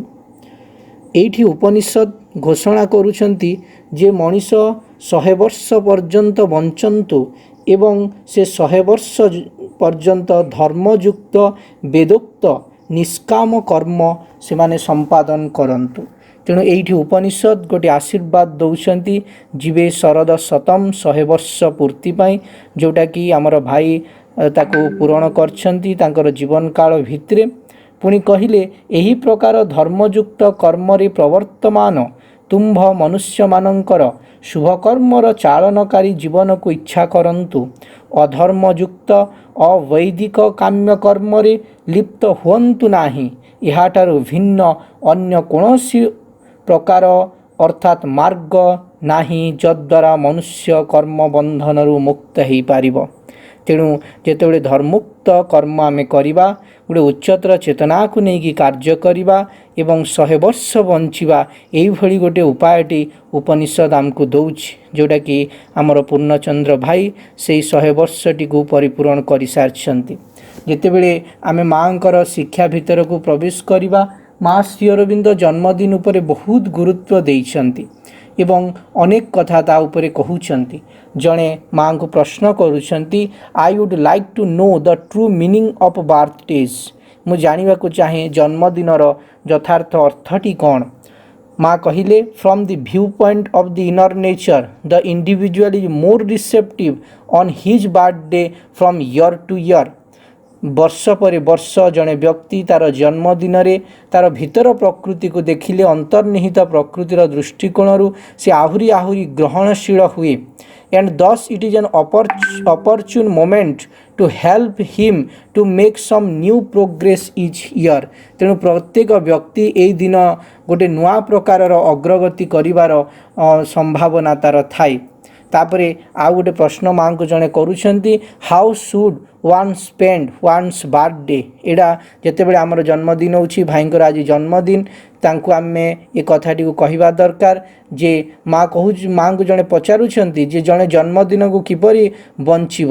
ଏଇଠି ମା ଉତ୍ତର ଦେଉଛନ୍ତି, in finding out the purpose of life. ଜୀବନର ଯାହା ଉଦ୍ଦେଶ୍ୟ ରହିଛି ସେ ଉଦ୍ଦେଶ୍ୟଟିକୁ ପରିପୂରଣ କରିବା ପାଇଁ ଜଣେ ଜୀବନ ବଞ୍ଚିବ। ଏବଂ ଆଉ ଗୋଟେ ଜାଗାରେ ମା କହିଲେ ଯେ ଗୋଟେ ସୂକ୍ଷ୍ମତର ଜଗତରେ it is an occult phenomenon that occurs invariably without our knowledge. ଆମର ଜ୍ଞାନର ପରିସରର ବାହାରେ ଗୋଟେ ଜିନିଷ ଘଟେ ଯେ ଏଇ ଦିନ the soul leaves behind the body and journey up and up till it merges into the source in order to replenish itself and absorb from the supreme its power, light and ଆନନ୍ଦ। ଆମର ଅଜାଣତରେ ଯେତେବେଳେ ଜନ୍ମଦିନ ଦିନ ଆମର ଆତ୍ମା ଯେଉଁଠୁ ତାର ମୂଳ ଉତ୍ସ ଯେଉଁଠୁ ଆସିଥିଲା ତାଙ୍କ ସହିତ ସାକ୍ଷାତ କରିବାକୁ ଯାଏ। କ'ଣ ପାଇଁ ଯାଏ? ଆଉ ଟିକେ ଆଲୋକ, ଆଉ ଟିକେ ଆନନ୍ଦ ଏବଂ ଶକ୍ତି ନେଇକି ଆସିବ ଏବଂ ପୁଣି ଆଉ ଗୋଟିଏ ବର୍ଷ ସେ ଆଉ ଥରେ ଚାର୍ଜ ହେଇକି ଶକ୍ତିଶାଳୀ ହେଇକି ସେ କାର୍ଯ୍ୟ କରିବ। ଦେନ୍ again and again it continues like this year after year। ତାପରେ ବର୍ଷ ପରେ ବର୍ଷ এই ଜିନିଷଟି ଘଟୁଥାଏ। ତେଣୁ ଏହି ଦିନ ବ୍ୟକ୍ତିକୁ ସଚେତନ ହେବାର ପ୍ରয়োଜନ ରହିଛି। ଜୀବନର ମୂଳ ଉଦ୍ଦେଶ୍ୟ ହେଉଛି ଭଗବାନଙ୍କୁ ନିଜ ଭିତରେ ଆବିଷ୍କାର କରିବା, ସର୍ବତ୍ର ତାଙ୍କୁ ଦର୍ଶନ କରିବା। ସେହି କାର୍ଯ୍ୟରେ ବ୍ୟକ୍ତି ତାର ଜୀବନଟିକୁ ବଞ୍ଚିବା ଦରକାର। ମା ଗୋଟେ ବାର୍ଥଡେ ମେସେଜ୍, ଜନ୍ମଦିନର ବାର୍ତ୍ତା ଦେଉଛନ୍ତି ଆମ ସମସ୍ତଙ୍କ ପାଇଁ ସେଠି ପ୍ରଯୁଜ୍ୟ ଏବଂ ବିଶେଷ କରି ଆଜି ଭାଇଙ୍କ ଜନ୍ମଦିନ ଅବସରରେ ମାଙ୍କର এই ମେସେଜ୍ଟି, ଜନ୍ମଦିନର ମେସେଜ୍ଟି ମୁଁ ତାଙ୍କ ପାଇଁ ପଢ଼ୁଛି। Let this day of your birth be for you an occasion to give yourself a little more, a little better to the divine। ଆପଣଙ୍କର এই ଜନ୍ମଦିନର ଅବସରଟି ଗୋଟେ ସୁଯୋଗ ହେଉ ଯେଉଁଦିନ ଆପଣ ଅଧିକରୁ ଅଧିକ ଆଉ ଟିକେ ଭଗବାନଙ୍କୁ ନିଜକୁ ସମର୍ପଣ କରନ୍ତୁ। Let your consecration be more total, your devotion more ardent, your aspiration more intense। ଆପଣଙ୍କର ଉତ୍ସର୍ଗଟି ଆହୁରି ପରିପୂର୍ଣ୍ଣ ହେଉ, ଆପଣଙ୍କର ଭକ୍ତିଟି ଆହୁରି ତୀବ୍ର ହେଉ, ଆପଣଙ୍କର ଆସ୍ପୃହାଟି ଆହୁରି ଗଭୀର ହେଉ, ଆହୁରି ତୀବ୍ରତର ହେଉ। Open yourself to the new light and walk with a joyful step on the path। ଗୋଟେ ନୂଆ ଆଲୋକ ଆଳକୁ ନିଜକୁ ଆପଣ ଖୋଲି ଧରନ୍ତୁ ଏବଂ ଅତ୍ୟନ୍ତ ଆନନ୍ଦର ସହିତ ଏ ପଥରେ ଯାତ୍ରା କରନ୍ତୁ। Resolve on this day that it may be thus and the day will not have passed in vain। ଏବଂ ଏଇଭଳି ଗୋଟେ ସଂକଳ୍ପର ସହିତ ଜନ୍ମଦିନକୁ ପାଳନ କରନ୍ତୁ ଯେମିତି ଜନ୍ମଦିନଟି ବୃଥାରେ ନ ଯାଏ। ବ୍ଲେସିଂସ୍, ଆଶୀର୍ବାଦ ଦେଇକି ମା এই ମେସେଜଟି ଦେଉଛନ୍ତି। ତେଣୁ ଆମର ପୂଜ୍ୟ ପୂର୍ଣ୍ଣଚନ୍ଦ୍ର ଭାଇଙ୍କର ଜନ୍ମଦିନ ଅବସରରେ ଏହି ମାଙ୍କର ବାର୍ତ୍ତାଟି ତାଙ୍କ ପାଇଁ ମୁଁ ପଠନ କଲି ଏବଂ ତାଙ୍କ ପାଇଁ ଆମେ ସମସ୍ତେ ପ୍ରାର୍ଥନା କରିବା ସେ ଆହୁରି ମାଙ୍କ ନିକଟବର୍ତ୍ତୀ ହୁଅନ୍ତୁ ଏବଂ ଗୋଟେ ଦିବ୍ୟ ଚେତନାକୁ ନେଇକି ଆହୁରି ସେ ସୁସ୍ଥ ହେଇକି ସବଳ ହେଇକି ତାଙ୍କର ଜୀବନ ଯାତ୍ରାକୁ ସେ ଅବ୍ୟାହତ ରଖନ୍ତୁ ଏବଂ ଧୀରେ ଧୀରେ ସେଇ ପରମଙ୍କ ଆଡ଼କୁ ସେ ଗତି କରନ୍ତୁ। ଜୀବନର ଯେଉଁଟା ମୂଳ ଲକ୍ଷ୍ୟ ଭଗବାନଙ୍କୁ ଆବିଷ୍କାର କରିବା ସେଇ ପଥରେ ଯାଆନ୍ତୁ। ତେଣୁ ଉପନିଷଦର ସେଇ ବାର୍ତ୍ତା ଯିବେ ଶରଦ ଶତମ୍, ଶତବର୍ଷ ସେ ପରିପୂରଣ କରିଛନ୍ତି ତାଙ୍କ ଜୀବନର। ଏଇଟା ହେଉଛି ବହୁତ ବଡ଼ ଗୋଟେ ଉପଲବ୍ଧି ଏବଂ ଆମ ସମସ୍ତଙ୍କ ପାଇଁ ଗୋଟେ ବାର୍ତ୍ତା ମଧ୍ୟ। ତେଣୁ ଏତିକିରେ ମୁଁ ରହୁଛି। ସମସ୍ତଙ୍କୁ ନମସ୍କାର। ବିଶେଷ କରି ଭାଇଙ୍କୁ ମୋର ଅନ୍ତରରୁ ପ୍ରଣାମ। ମୁଁ ଯଦିଓ ମୋ ଭାଇଙ୍କୁ କେବେ ଦେଖି ନାହିଁ, ଏଇ ରାଉରକେଲା ଆସିଲେ ମୁଁ ଖୁସି ହେବି କେତେବେଳେ ତାଙ୍କୁ ଦେଖା ହୁଏ ଏବଂ ନିଶ୍ଚିତ ଭାବରେ ମୋ ଅନ୍ତରରୁ ପ୍ରଣାମ ତାଙ୍କ ପ୍ରତି ରହିବ ଏବଂ ମୁଁ ସବୁବେଳେ ମାଙ୍କ ପାଖରେ ପ୍ରାର୍ଥନା କରିବି ତାଙ୍କର କୃପା ସଦାବେଳେ ଭାଇଙ୍କ ସହିତ ରହୁ। ଏତିକିରେ ରହିଲି। ନମସ୍କାର।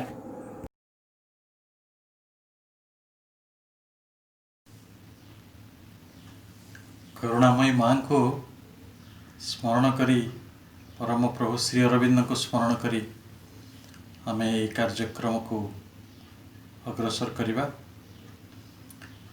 ପ୍ରିୟ ଭାଇ ଭଉଣୀମାନେ, ଏକ ବିଶେଷ କାର୍ଯ୍ୟକ୍ରମରେ ଆମେ ସମସ୍ତେ ସମ୍ମିଳିତ। ଶତାୟୀ ପୁରୁଷ ଆମ ସମସ୍ତଙ୍କର ପ୍ରିୟ ପୂର୍ଣ୍ଣଚନ୍ଦ୍ର ସେନାପତିଙ୍କର 100 ବର୍ଷର ପୂର୍ତ୍ତି, ତାଙ୍କ ଆୟୁଷର ଅବସରରେ ଯେଉଁ କାର୍ଯ୍ୟକ୍ରମ ହେଉଛି ସେଥିରେ ସମସ୍ତଙ୍କୁ ମୁଁ ସ୍ୱାଗତ କରୁଛି। ମଧ୍ୟ ମୁଁ ସ୍ମରଣ କରିବାକୁ ଚାହୁଁଛି ତାଙ୍କର ପିତାମାତା ଯେଉଁମାନେ ସୁଦୂର ବାଲେଶ୍ୱର ଜିଲ୍ଲାର ଜଳେଶ୍ୱର ଥାନା ଅନ୍ତର୍ଗତ ଶାନ୍ତିଆ ଗ୍ରାମରେ ରାମହରି ସେନାପତି ଓ ପାର୍ବତୀ ଦେବୀଙ୍କ ସନ୍ତାନ ରୂପରେ ଜନ୍ମଗ୍ରହଣ କରିଥିଲେ ପୂର୍ଣ୍ଣଚନ୍ଦ୍ର ସେନାପତି। ତାଙ୍କର ବାପା ମାଆଙ୍କୁ ଯେଉଁମାନେ ଏଭଳି ଏକ ଆସ୍ପୃହାରେ ଏହି ସନ୍ତାନଟିକୁ ଜନ୍ମ ଦେଇଥିଲେ ଏବଂ ଏହି ସନ୍ତାନଟିକୁ ପରିପୋଷଣ କରିଥିଲେ, ଯାହାଫଳରେ କି ଆଜି ସେ 100 ବର୍ଷ ଛୁଇଁ ଯାଇଛନ୍ତି ତାଙ୍କ ଆୟୁଷର। ଏହା ଗୋଟେ ଏକ ବିଲକ୍ଷଣ ପୌରୁଷର କଥା, ବିଲକ୍ଷଣ ସାମର୍ଥ୍ୟର କଥା। ଏହା ନିତାନ୍ତ ଭାବରେ ଅସାଧାରଣ ଏବଂ ସବୁଠାରୁ ଗୁରୁତ୍ୱପୂର୍ଣ୍ଣ କଥା, ଅତି ସାଧାରଣ ଭାବରେ ସେ ଜୀବନ ବଞ୍ଚି ନାହାନ୍ତି। ଶତାୟୁ ପୁରୁଷ ଭାବରେ ସେ ମଧ୍ୟ 100ଟା ପୁରୁଷାର୍ଥ କରିପାରିଛନ୍ତି ତାଙ୍କ ଜୀବନରେ। ଏ ସମସ୍ତ କଥା ଆମେ ଧୀରେ ଧୀରେ ଆଲୋଚନା କରିବା। ସେ ଜଣେ କବି, ମାଙ୍କର ଅନୁଗାମୀ, ଜଣେ ସ୍ୱାଧୀନତା ସଂଗ୍ରାମୀ। ମାତ୍ର 17 ବର୍ଷ ବୟସରେ ସିଏ ଗାନ୍ଧୀଜୀଙ୍କ ଆହ୍ୱାନକ୍ରମେ ସୂତାକଟା ଆନ୍ଦୋଳନରେ ଯୋଗ ଦେଇଥିଲେ। 1942ରେ କର ବା ମର ଆନ୍ଦୋଳନ, କ୍ୱିଟ୍ ଇଣ୍ଡିଆ ମୁଭମେଣ୍ଟ ହେଲା ଭାରତରେ, ସେତେବେଳେ ସିଏ ସେଥିରେ ଯୋଗଦାନ କରିଥିଲେ। 1946ରେ ଅସ୍ପୃଶ୍ୟତା ବିରୁଦ୍ଧରେ ସେ ଆନ୍ଦୋଳନ କରିଥିଲେ ଏବଂ ସେହି ଆନ୍ଦୋଳନର ଅନୁଭୂତିକୁ ନେଇ ସେ ଅଛୁଆଁ କିଏ ନାମକ ଏକ ଛୋଟ ପୁସ୍ତିକା ପ୍ରକାଶ କରିଥିଲେ। 1948ରେ ଗାନ୍ଧୀଜୀଙ୍କର ହତ୍ୟା ପରେ ସେ ବାପୁଜୀଙ୍କ ଉପରେ ଏକ ଆଲେଖ୍ୟ ଲେଖିଥିଲେ ଏବଂ 1968ର ଏକ ଆନ୍ଦୋଳନକୁ ନେଇ ଜଳେଶ୍ୱର ଗୁଳିକାଣ୍ଡ, ଖାଦ୍ୟ ଆନ୍ଦୋଳନ ସମ୍ପର୍କୀୟ ତାଙ୍କର ଏକ ଲେଖା ରହିଥିଲା। 1964 ମସିହାରୁ ସେ ମାଙ୍କର କର୍ମଧାରାରେ ନିଜକୁ ସମ୍ମିଳିତ କରିଥିଲେ ଏବଂ 1990ରେ ପଣ୍ଡିଚେରୀ ଯାଇ ସେଠାରେ ବାବାଜୀ ମହାରାଜଙ୍କ ସହିତ ତାଙ୍କର ସାକ୍ଷାତ ହୋଇଥିଲା ଏବଂ ମାଙ୍କ ପାଇଁ ସେ ମଧ୍ୟ ଏକ କ୍ଷୁଦ୍ର କବିତା ପୁସ୍ତକ ଉପହାର ଦେଇଛନ୍ତି, ତାହା ହେଉଛି ପ୍ରୀତିପୁଷ୍ପ। ତେଣୁ ଏଭଳି ଜଣେ ବ୍ୟକ୍ତିତ୍ୱଙ୍କର, ଯିଏ ଜଣେ ସଂଗ୍ରାମୀ ଥିଲେ, ଆଜି ତାରିଖରେ ଆମ ସ୍ୱାଧୀନତା ସଂଗ୍ରାମର ଇତିହାସର ଜଣେ ପ୍ରାମାଣିକ ବ୍ୟକ୍ତିତ୍ୱ, ଜଣେ ପ୍ରାମାଣିକ ପୁରୁଷ, ଯିଏ ହିଁ ପ୍ରକୃତରେ ଭାରତୀୟ ମହାଜାତିର ଏଇ ସ୍ୱାଧୀନ ଆକାଂକ୍ଷା ପଛରେ ଥିବା ବିରାଟ ଉଦ୍ଦେଶ୍ୟଟିକୁ ଭଲ ଭାବରେ କହିପାରିବେ, ଯିଏ ଭଲ କରି ଜାଣନ୍ତି। ସେ ଆଜି ଆମ ପାଖରେ ଜୀବିତ ଅଛନ୍ତି। ଏହାଠାରୁ ବଡ଼ ସୌଭାଗ୍ୟ ଆମମାନଙ୍କର କିଛି ନାହିଁ। ଆମେ ଜାଣିଛୁ ଯେ wisdom is with the aged. ତାଙ୍କ ପାଖରେ ପ୍ରଜ୍ଞା ରହିଛି, ସେଥିପାଇଁ ତ ସେ ଏତେ ସାମାଜିକ ଜୀବନ ବଞ୍ଚିଛନ୍ତି, ଅନ୍ୟ ପାଇଁ ବଞ୍ଚିଛନ୍ତି ଏବଂ ଏକ ପରାକ୍ରମଶାଳୀ ଜୀବନ ବଞ୍ଚିଛନ୍ତି। And the understanding in length of days, ସେ ଜୀବନକୁ ବୁଝିବାରେ ତାଙ୍କୁ ସହଯୋଗ ହେଇଥିବ ବହୁତ। ଯେତେବେଳେ ସେ ବର୍ଷ ପରେ ବର୍ଷ ଅତିକ୍ରମ କରିଥିବେ, ଅନୁଭୂତିର ପଥରେ ତାଙ୍କ ଆତ୍ମା ଯାତ୍ରା କରିଥିବ ଏବଂ ଆମେ ଜାଣୁ ଗୋଟିଏ ସାଧାରଣ ଗୋଟେ ଯୁବକର ତା'ର ଶକ୍ତି ହେଉଛି ତା'ର ଗୋଟେ ଗୌରବ। କିନ୍ତୁ ଯେତେବେଳେ ମଣିଷ ପ୍ରବୃଦ୍ଧ ହୁଏ, ଯେତେବେଳେ ମଣିଷ ବୟସ୍କ ହୁଏ, ସେତେବେଳେ ମଣିଷଟିର ଅନୁଭୂତି ଆଉ ତାକୁ ଗୋଟେ ଗାରିମାରେ ଏବଂ ତାକୁ ମହିମାରେ ମହିମାନ୍ୱିତ କରେ। ଆମେ ଆମ ଶାସ୍ତ୍ରରେ ଯେତେବେଳେ ଅଥର୍ବବେଦ ଲେଖା ଯାଉଥିଲା ସେତେବେଳେ ତାର କାଣ୍ଡ 19 ଏବଂ ସୂକ୍ତ 67ରେ ଯେଉଁ ଶ୍ଲୋକଟି ସମ୍ମିଳିତ କରାଯାଇଥିଲା, ମୋର କାହିଁକି ଧାରଣା ହେଉଛି ଯେ ପୂର୍ଣ୍ଣଚନ୍ଦ୍ର ସେନାପତି ଓ ତାଙ୍କର ପିତାମାତା ଏବଂ ତାଙ୍କର ଯେଉଁମାନେ ବନ୍ଧୁ ପରିଜନ ଗୁରୁଜନ ସମସ୍ତେ ଥିଲେ ସେମାନେ ସେଇଭଳି ଏକ ଶ୍ଲୋକର ମହିମାକୁ ବୁଝିଥିଲେ। ମୁଁ ସେ ଶ୍ଲୋକଟି ଆମ ସମସ୍ତଙ୍କ ଆଗରେ ରଖୁଛି, କାରଣ ପ୍ରାଚୀନ ଶ୍ଲୋକ ଗୁଡ଼ିକ ପଢ଼ିବାର ସୁଯୋଗ ଆଜିକାଲି ବହୁତ କମ୍ ରହିଛି। କଥାଟି ଏହା ଥିଲା ଯେ ପଶ୍ଚିମ ଶରଦ ଶତମ ଅଥର୍ବବେଦରେ ଶ୍ଲୋକ, ଯେ ଆମେ 100 ବର୍ଷ ପର୍ଯ୍ୟନ୍ତ ଦେଖିପାରୁ। ପଶ୍ୟ ଧାତୁ, ତ ସେଥିରେ ଆମେ 100 ବର୍ଷ ପର୍ଯ୍ୟନ୍ତ ଦେଖିପାରୁ। ଜୀବେମ୍ ଶରତ ଶତମ, ଶରତ କହିଲେ ଶରତ ହେଉଛି ଗୋଟେ ଋତୁ, ପ୍ରତି ବର୍ଷରେ ଗୋଟିଏ ଶରତ ଆସିବ। ଆମେ ଯେତେଥର ଶରତଟାକୁ ଅତିକ୍ରମ କରିଥିବା ସେତିକିଟା ବର୍ଷ ତ ବଞ୍ଚିଥିବା ନା, ତେଣୁ ଆମେ 100 ବର୍ଷ ପର୍ଯ୍ୟନ୍ତ ବଞ୍ଚିପାରୁ। ବୁଦ୍ଧି ଏମ ଶରଦ ଶତମ, ଆମେ 100 ଶରତ ପର୍ଯ୍ୟନ୍ତ ଆମ ବୁଦ୍ଧି ସକ୍ଷମ ଥାଉ, ଆମ ବୁଦ୍ଧି ତାକୁ ଭଲ ଭାବରେ ଚିନ୍ତା କରିପାରୁ। ରୋହେ ଏମ ଶରଦ ଶତମ, 100 ଶରତ ଯାଏ ଆମେ ଉନ୍ନତି କରୁଥାଉ। ପୁଷେମ ଶରଦ ଶତମ, 100 ଶରତ ଯାଏ ଆମର ପୋଷଣ ହେଉଥାଉ। ଏବଂ ଭବେମ ଶରଦ ଶତମ, 100 ଶରତ ଯାଏ ମୁଁ ରହିଥାଏ, ତିଷ୍ଠି ରହିଥାଏ। ଭୂଏମ ଶରଦ ଶତମ, 100 ବର୍ଷ ଯାଏ ଆମେ ପବିତ୍ର ରହୁ। ଭୂୟସୀ ଶରଦ ଶତମ, 100 ବର୍ଷରୁ ଆଗ ଯାଏ କଲ୍ୟାଣର କଥା ହେଉଥାଉ। ତେଣୁ ଆଜି ଯେଉଁ ଶତାୟୁ ପୁରୁଷଙ୍କର ଆମେ 100ତମ ଜନ୍ମଦିନ ପାଳନ କରୁଛେ, ଏ କଲ୍ୟାଣକାରୀ କଥା ଆହୁରି ଆଗକୁ ଚାଲୁଥାଉ, କାରଣ ଆୟୁଷ ସାଧାରଣତଃ ଭାରତ ବର୍ଷରେ 120 ପର୍ଯ୍ୟନ୍ତ ଆମର ବେଦ ବର୍ଣ୍ଣନା କରିଥିଲେ। 120ରୁ ଅଧିକ ବଞ୍ଚିଲେ ମଧ୍ୟ କିଛି ମନେ ନାହିଁ।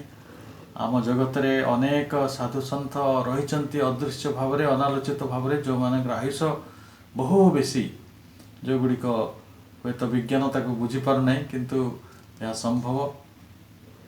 ତ ଆମେ ସମସ୍ତେ ଜାଣୁ ଯେ ଗୋଟିଏ ସ୍ୱଧର୍ମକୁ ସାଧନ କରିବା ପାଇଁ ସେ ଏତେ ବର୍ଷ ତାଙ୍କ ଜୀବନକୁ ଧାରଣ କରିଛନ୍ତି, ଯେ ମନୁଷ୍ୟ ଶରୀରଟି ଆମକୁ ପରମାତ୍ମାଙ୍କର ପ୍ରାପ୍ତି ନିମନ୍ତେ ମିଳିଛି।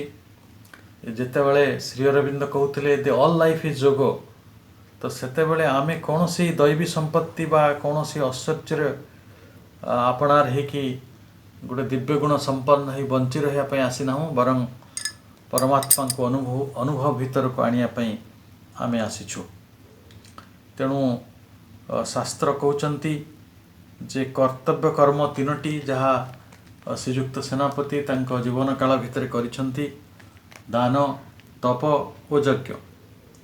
ଏବଂ ଏଠି ଯେତେବେଳେ ଯଜ୍ଞ କଥା କୁହାଯାଏ ସମସ୍ତଙ୍କୁ ଟିକେ କଷ୍ଟ ଲାଗେ। ଯଜ୍ଞ ବୋଧେ ଆମେ ଗୋଟେ ହୋତ୍ର ଅଗ୍ନିକୁଣ୍ଡ ପାଖରେ ସମର୍ପଣ କରିବା। ଯଜ୍ଞ ହେଉଛି କର୍ମ, ତେଣୁ କର୍ମଟାକୁ ମୁଖ୍ୟତଃ ଆମେ ଯଜ୍ଞ ବୋଲି ଗ୍ରହଣ କରିପାରିବା।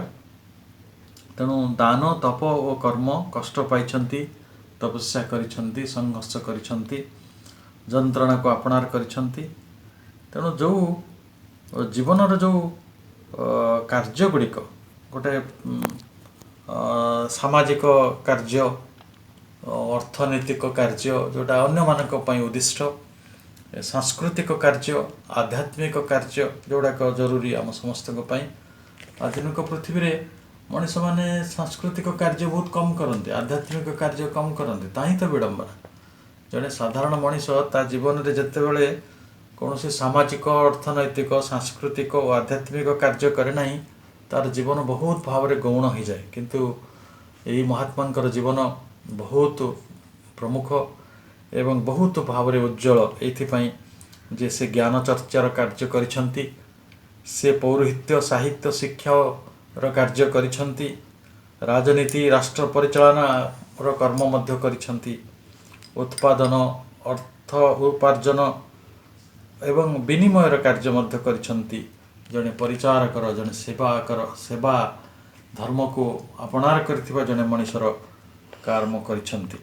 ଅର୍ଥାତ୍ ତାଙ୍କର ସ୍ୱଭାବନିୟତ କର୍ମ ଯାହା ତାଙ୍କର ସ୍ୱଧର୍ମ, ଏ ସମ୍ପର୍କରେ आमे यह ही कहीपरू जे तीनोटी कर्म संबंध में तीनोटी कर्म कथा श्री अरविंद कहते आम देखा जे व्यक्ति जीवन में जो व्यक्ति आज शतायु होती जीवन में से तीनोटी को कार्यकारी कि ना गोटे हूँ सकल कर्म मनुष्यर अंतर निर्धारित हवा प्रयोजन कारण प्रत्येक मनुष्य मध्य तार प्रकृतिर एक विशेष धर्म और सहजात शक्ति रही आम देखिलु ये जड़े संग्रामी मनीष 17 वर्ष बयस जितेबाला जाइए कर्म को सेतेबाला से कर्मटी अंतर भितर निर्धारित होती भाबार किसी ना एवं द्वितीय कथाटी हूँ जे तांकर व्यक्तित्व एक निजस्व कर्मधारा रही जोड़ा निजस्व गुण नहीं से आसी निज कर्म आदर्श विधि को लेकिन आसी से आध्यात्मिकता को वर्ण कर साहित्य को वर्ण कर सामाजिकता को वर्ण कर सांस्कृतिक एवं आध्यात्मिक जीवन वर्ण कर तृतीय कथाटी है जे कर्मटी जहाँ भी होता ना कहीं प्रकृतिर सत्य अनुजाई से अनुष्ठित कर भगवत उन्मुख कर कारण जीवन में भगवान को छाड़ी जे परम सत्य जेहेतु आम पाखे किसी ना तेणु से एकाथारे करिसंती अमृतर पुत्र भाव रे यही 100टी वर्ष से नष्ट करना तेणु आमे तांकर आत्मा को केंद्र करी तांकर जीवन गढ़ी उठी तेणु जे सी तांकर स्वजीवन रे निज जीवन रे निजको मानव जीवन रू दिव्य जीवन आड़ को उत्तरणर पथरे नहीं एवं यही विवर्तन रे सहयोग करिसंती विवर्तन रे सहयोग करुवा मनीष माने हेले अभिनंदनीय से आमे करताली दे आम हृदयर अति गोपनीय स्पंदन दे आम मनर कृतज्ञता दे आम हृदयर श्रद्धा दे से अभिनंदन करिया उचित जो माने सचेतन भाव रे विवर्तनर यही पथ को स्वीकार करिसंती एवं विवर्तनर पथरे सहयोग करुछंती एवं सेमान हेले सर्वदा नूतन जीवनर अधिकारी मु बहुत आशा करुछि सेमानंकर आत्मा तो निश्चय विकसित बहुत उपयोगी कारण से माने आध्यात्मिक सत्य अनुसार जीवन बंचिचंती जो माने आध्यात्मिक सत्य अनुसार जीवन बंचंती सेमानंक जीवन केवल सर्वदर्शी ही उठे सेमानंक जीवन सर्वस्पर्शी ही उठे सेमानंकर जीवन सर्वशक्तिमान हो उठे सेमानंकर जीवन उपयोगी हो उठे नूतन अधिकतर उन्नति दिगरे गति करे जो उन्नतिर कथा आमे एबे एबे पढ़ुले अथर्ववेदर से श्लोकरू जे रोहेम शरद शतम 100 शरत जाए आमर उन्नति जारी रहो तेणु यही जड़े व्यक्तित्व प्रभाव सबुदिने रही परिवार रे चारिकड़े परिवेश रे कारण से थिले ज्ञान चक्षु संबलित जड़े मनीष से ज्ञान चक्षु ही निजक ही उन्मिलित करथिला एवं बाकी 5 जन को उन्मिलित होगापाई सहयोग करथिला एबे सी तांकर मन देह प्राण भाववेग एवं समस्त अभिप्सा सबु कथा जपरी जीवन में भोगी सुख दुख सबु चेष्टा साफल्य विफलता सबु कथा को नहीं सी जो क्रिया प्रतिक्रियार जो जीवन बंची से जीवन भितर एक मधुर निगूढ़ता को आनी पारिछंती एक सुंदर नीरवता को आनी सेटा होची तांको दिव्य महानता जेतेबेले जने अनुभूतिर पर्याय दे नीरवता मध्य प्रवेश करि पारे सेही व्यक्ति को आमे कहि पारे जने सार्थक मनीष जे सी अनुभूतिर माने गोटे विराट प्रक्रियार जो स्थिति दे धीरे धीरे एक प्रवृद्ध जटिल एक चमत्कार माधुर्य भरा मधुर नीरवता मध्य निजक प्रविष्ट कर पारिछंती तेणु आमे बहु समय आलोचना करूँ मनीष होचंदी 4 प्रकार मनुष्य हेले ज्ञानर मनुष्य पराक्रमर मनुष्य उत्पादनशील मनुष्य एवं अमित परिश्रमर मनुष्य मु भावुछि ये चारोटी देवता पराक्रमर देवता ज्ञानर देवता उत्पादनर देवता एवं परिश्रमर जो देवता ये समस्ते तांको ही आशीर्वाद करिसेंती एभली गोटे 100टी जीवन को बंचिया पई। तेणु एटा होचे तांको सिद्धि दिगरे निश्चय नहीं आउ यही जो अंतरस्थ भगवानंकर से सेवा करिसेंती विश्व पुरुषंकर सेवा करिसेंती पुरुषोत्तम तत्व को ग्रहण करिसेंती निज जीवन रे जोटा बहुत जरूरी समस्त द्वारा जे निज कर्म को संन्यासर भूमि रे नहीं पहुँचे पारिबा। तेणु ई जो कथाटी से करि परिछंती ताहा होची हम समस्तक पई अत्यंत जरूरी विषय तांको जीवन हम समस्तक पई उदाहरण।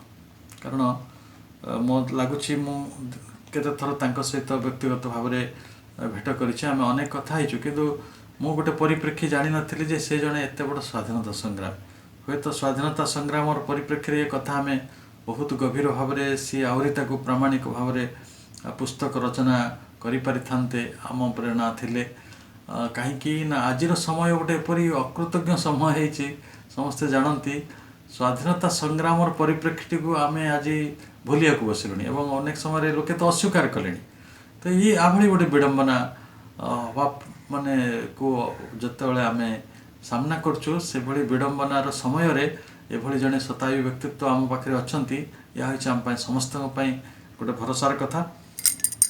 तेणु निज भितरे जिज्ञासार निज भितरे आस्पृहार निज भितरे पवित्रतार निज भितरे जो स्नेह अनुभूति गुड़िकर बा निज भितर जो प्रेरणाटी को से अनुभव करथिले से सेटा को बांटी देइछंती।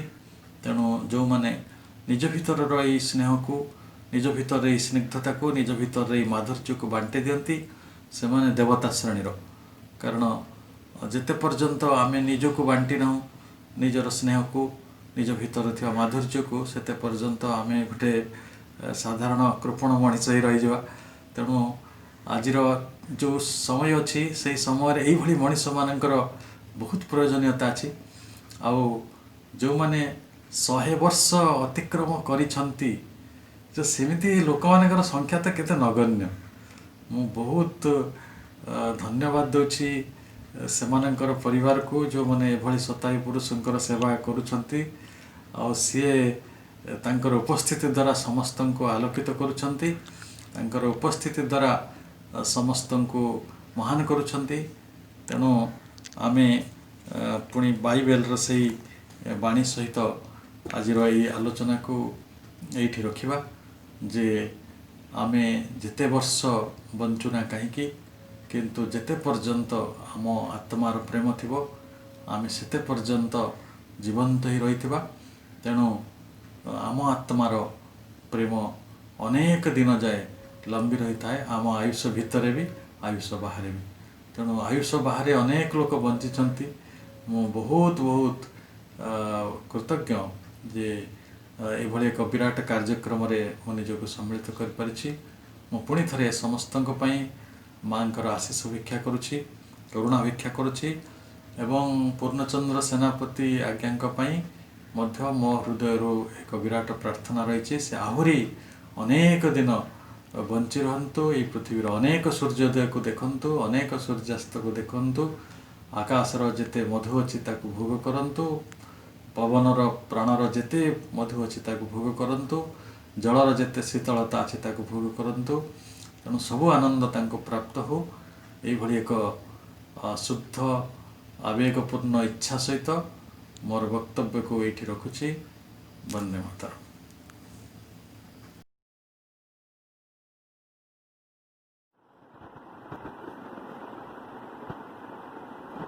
प्रार्थना श्रीमा अक्टोबर 25, 1914। हे भगवान तो निमंते मोर आस्पृहा गोटे सुंदर सुसंगत पूर्ण प्रस्फुटित तथा सुरभित गोलापर रूप धारण करिछि। एहाकु मु दुई हाथ धरी तते अर्पण करुछि। तो पाखरे प्रार्थना करुछि यदि मोर बुद्धि सीमाबद्ध ताकु प्रसारित कर ज्ञान जदि मोर तमसाच्छन्न ताकु आलोकित कर हृदय जदि मोर उत्साहहीन ताकु प्रज्वलित कर प्रेम जदि मोर अकिंचन ताकु तीव्र कर अनुभव जदि मोर अचेतन अहंगत सत्य मध्य ताकु पूर्ण जागृत कर ଆଉ ଏହି ଯେଉଁ ମୁଁ ତତେ ପ୍ରାର୍ଥନା କରୁଛି ହେ ଭଗବାନ, ତାହା ସହସ୍ର ବ୍ୟଷ୍ଟିସତାରେ ବୁଡ଼ି ଯାଇଥିବା ଗୋଟିଏ କ୍ଷୁଦ୍ର ବ୍ୟଷ୍ଟିସତା ନୁହେଁ, ତାହା ହେଲା ସମଗ୍ର ପୃଥିବୀ, ଯୋ ଆଡ଼କୁ ସେ ପୂର୍ଣ୍ଣ ଆଗ୍ରହରେ ସବେଗରେ ଆସ୍ପୃହ କରି ଚାଲିଛି। ଧ୍ୟାନର ପରିପୂର୍ଣ୍ଣ ନୀରବତା ମଧ୍ୟରେ ସବୁକିଛି ଅନନ୍ତ ଅବଧି ପ୍ରସାରିତ ହୋଇ ଚାଲୁଛି ଏବଂ ସେହି ନୀରବତାର ପୂର୍ଣ୍ଣ ଶାନ୍ତି ମଧ୍ୟରେ ତୁ ତ ଜ୍ୟୋତିର ଭାସ୍କର ମହିମାରେ ଆବିର୍ଭୂତ ଶ୍ରୀମାନ।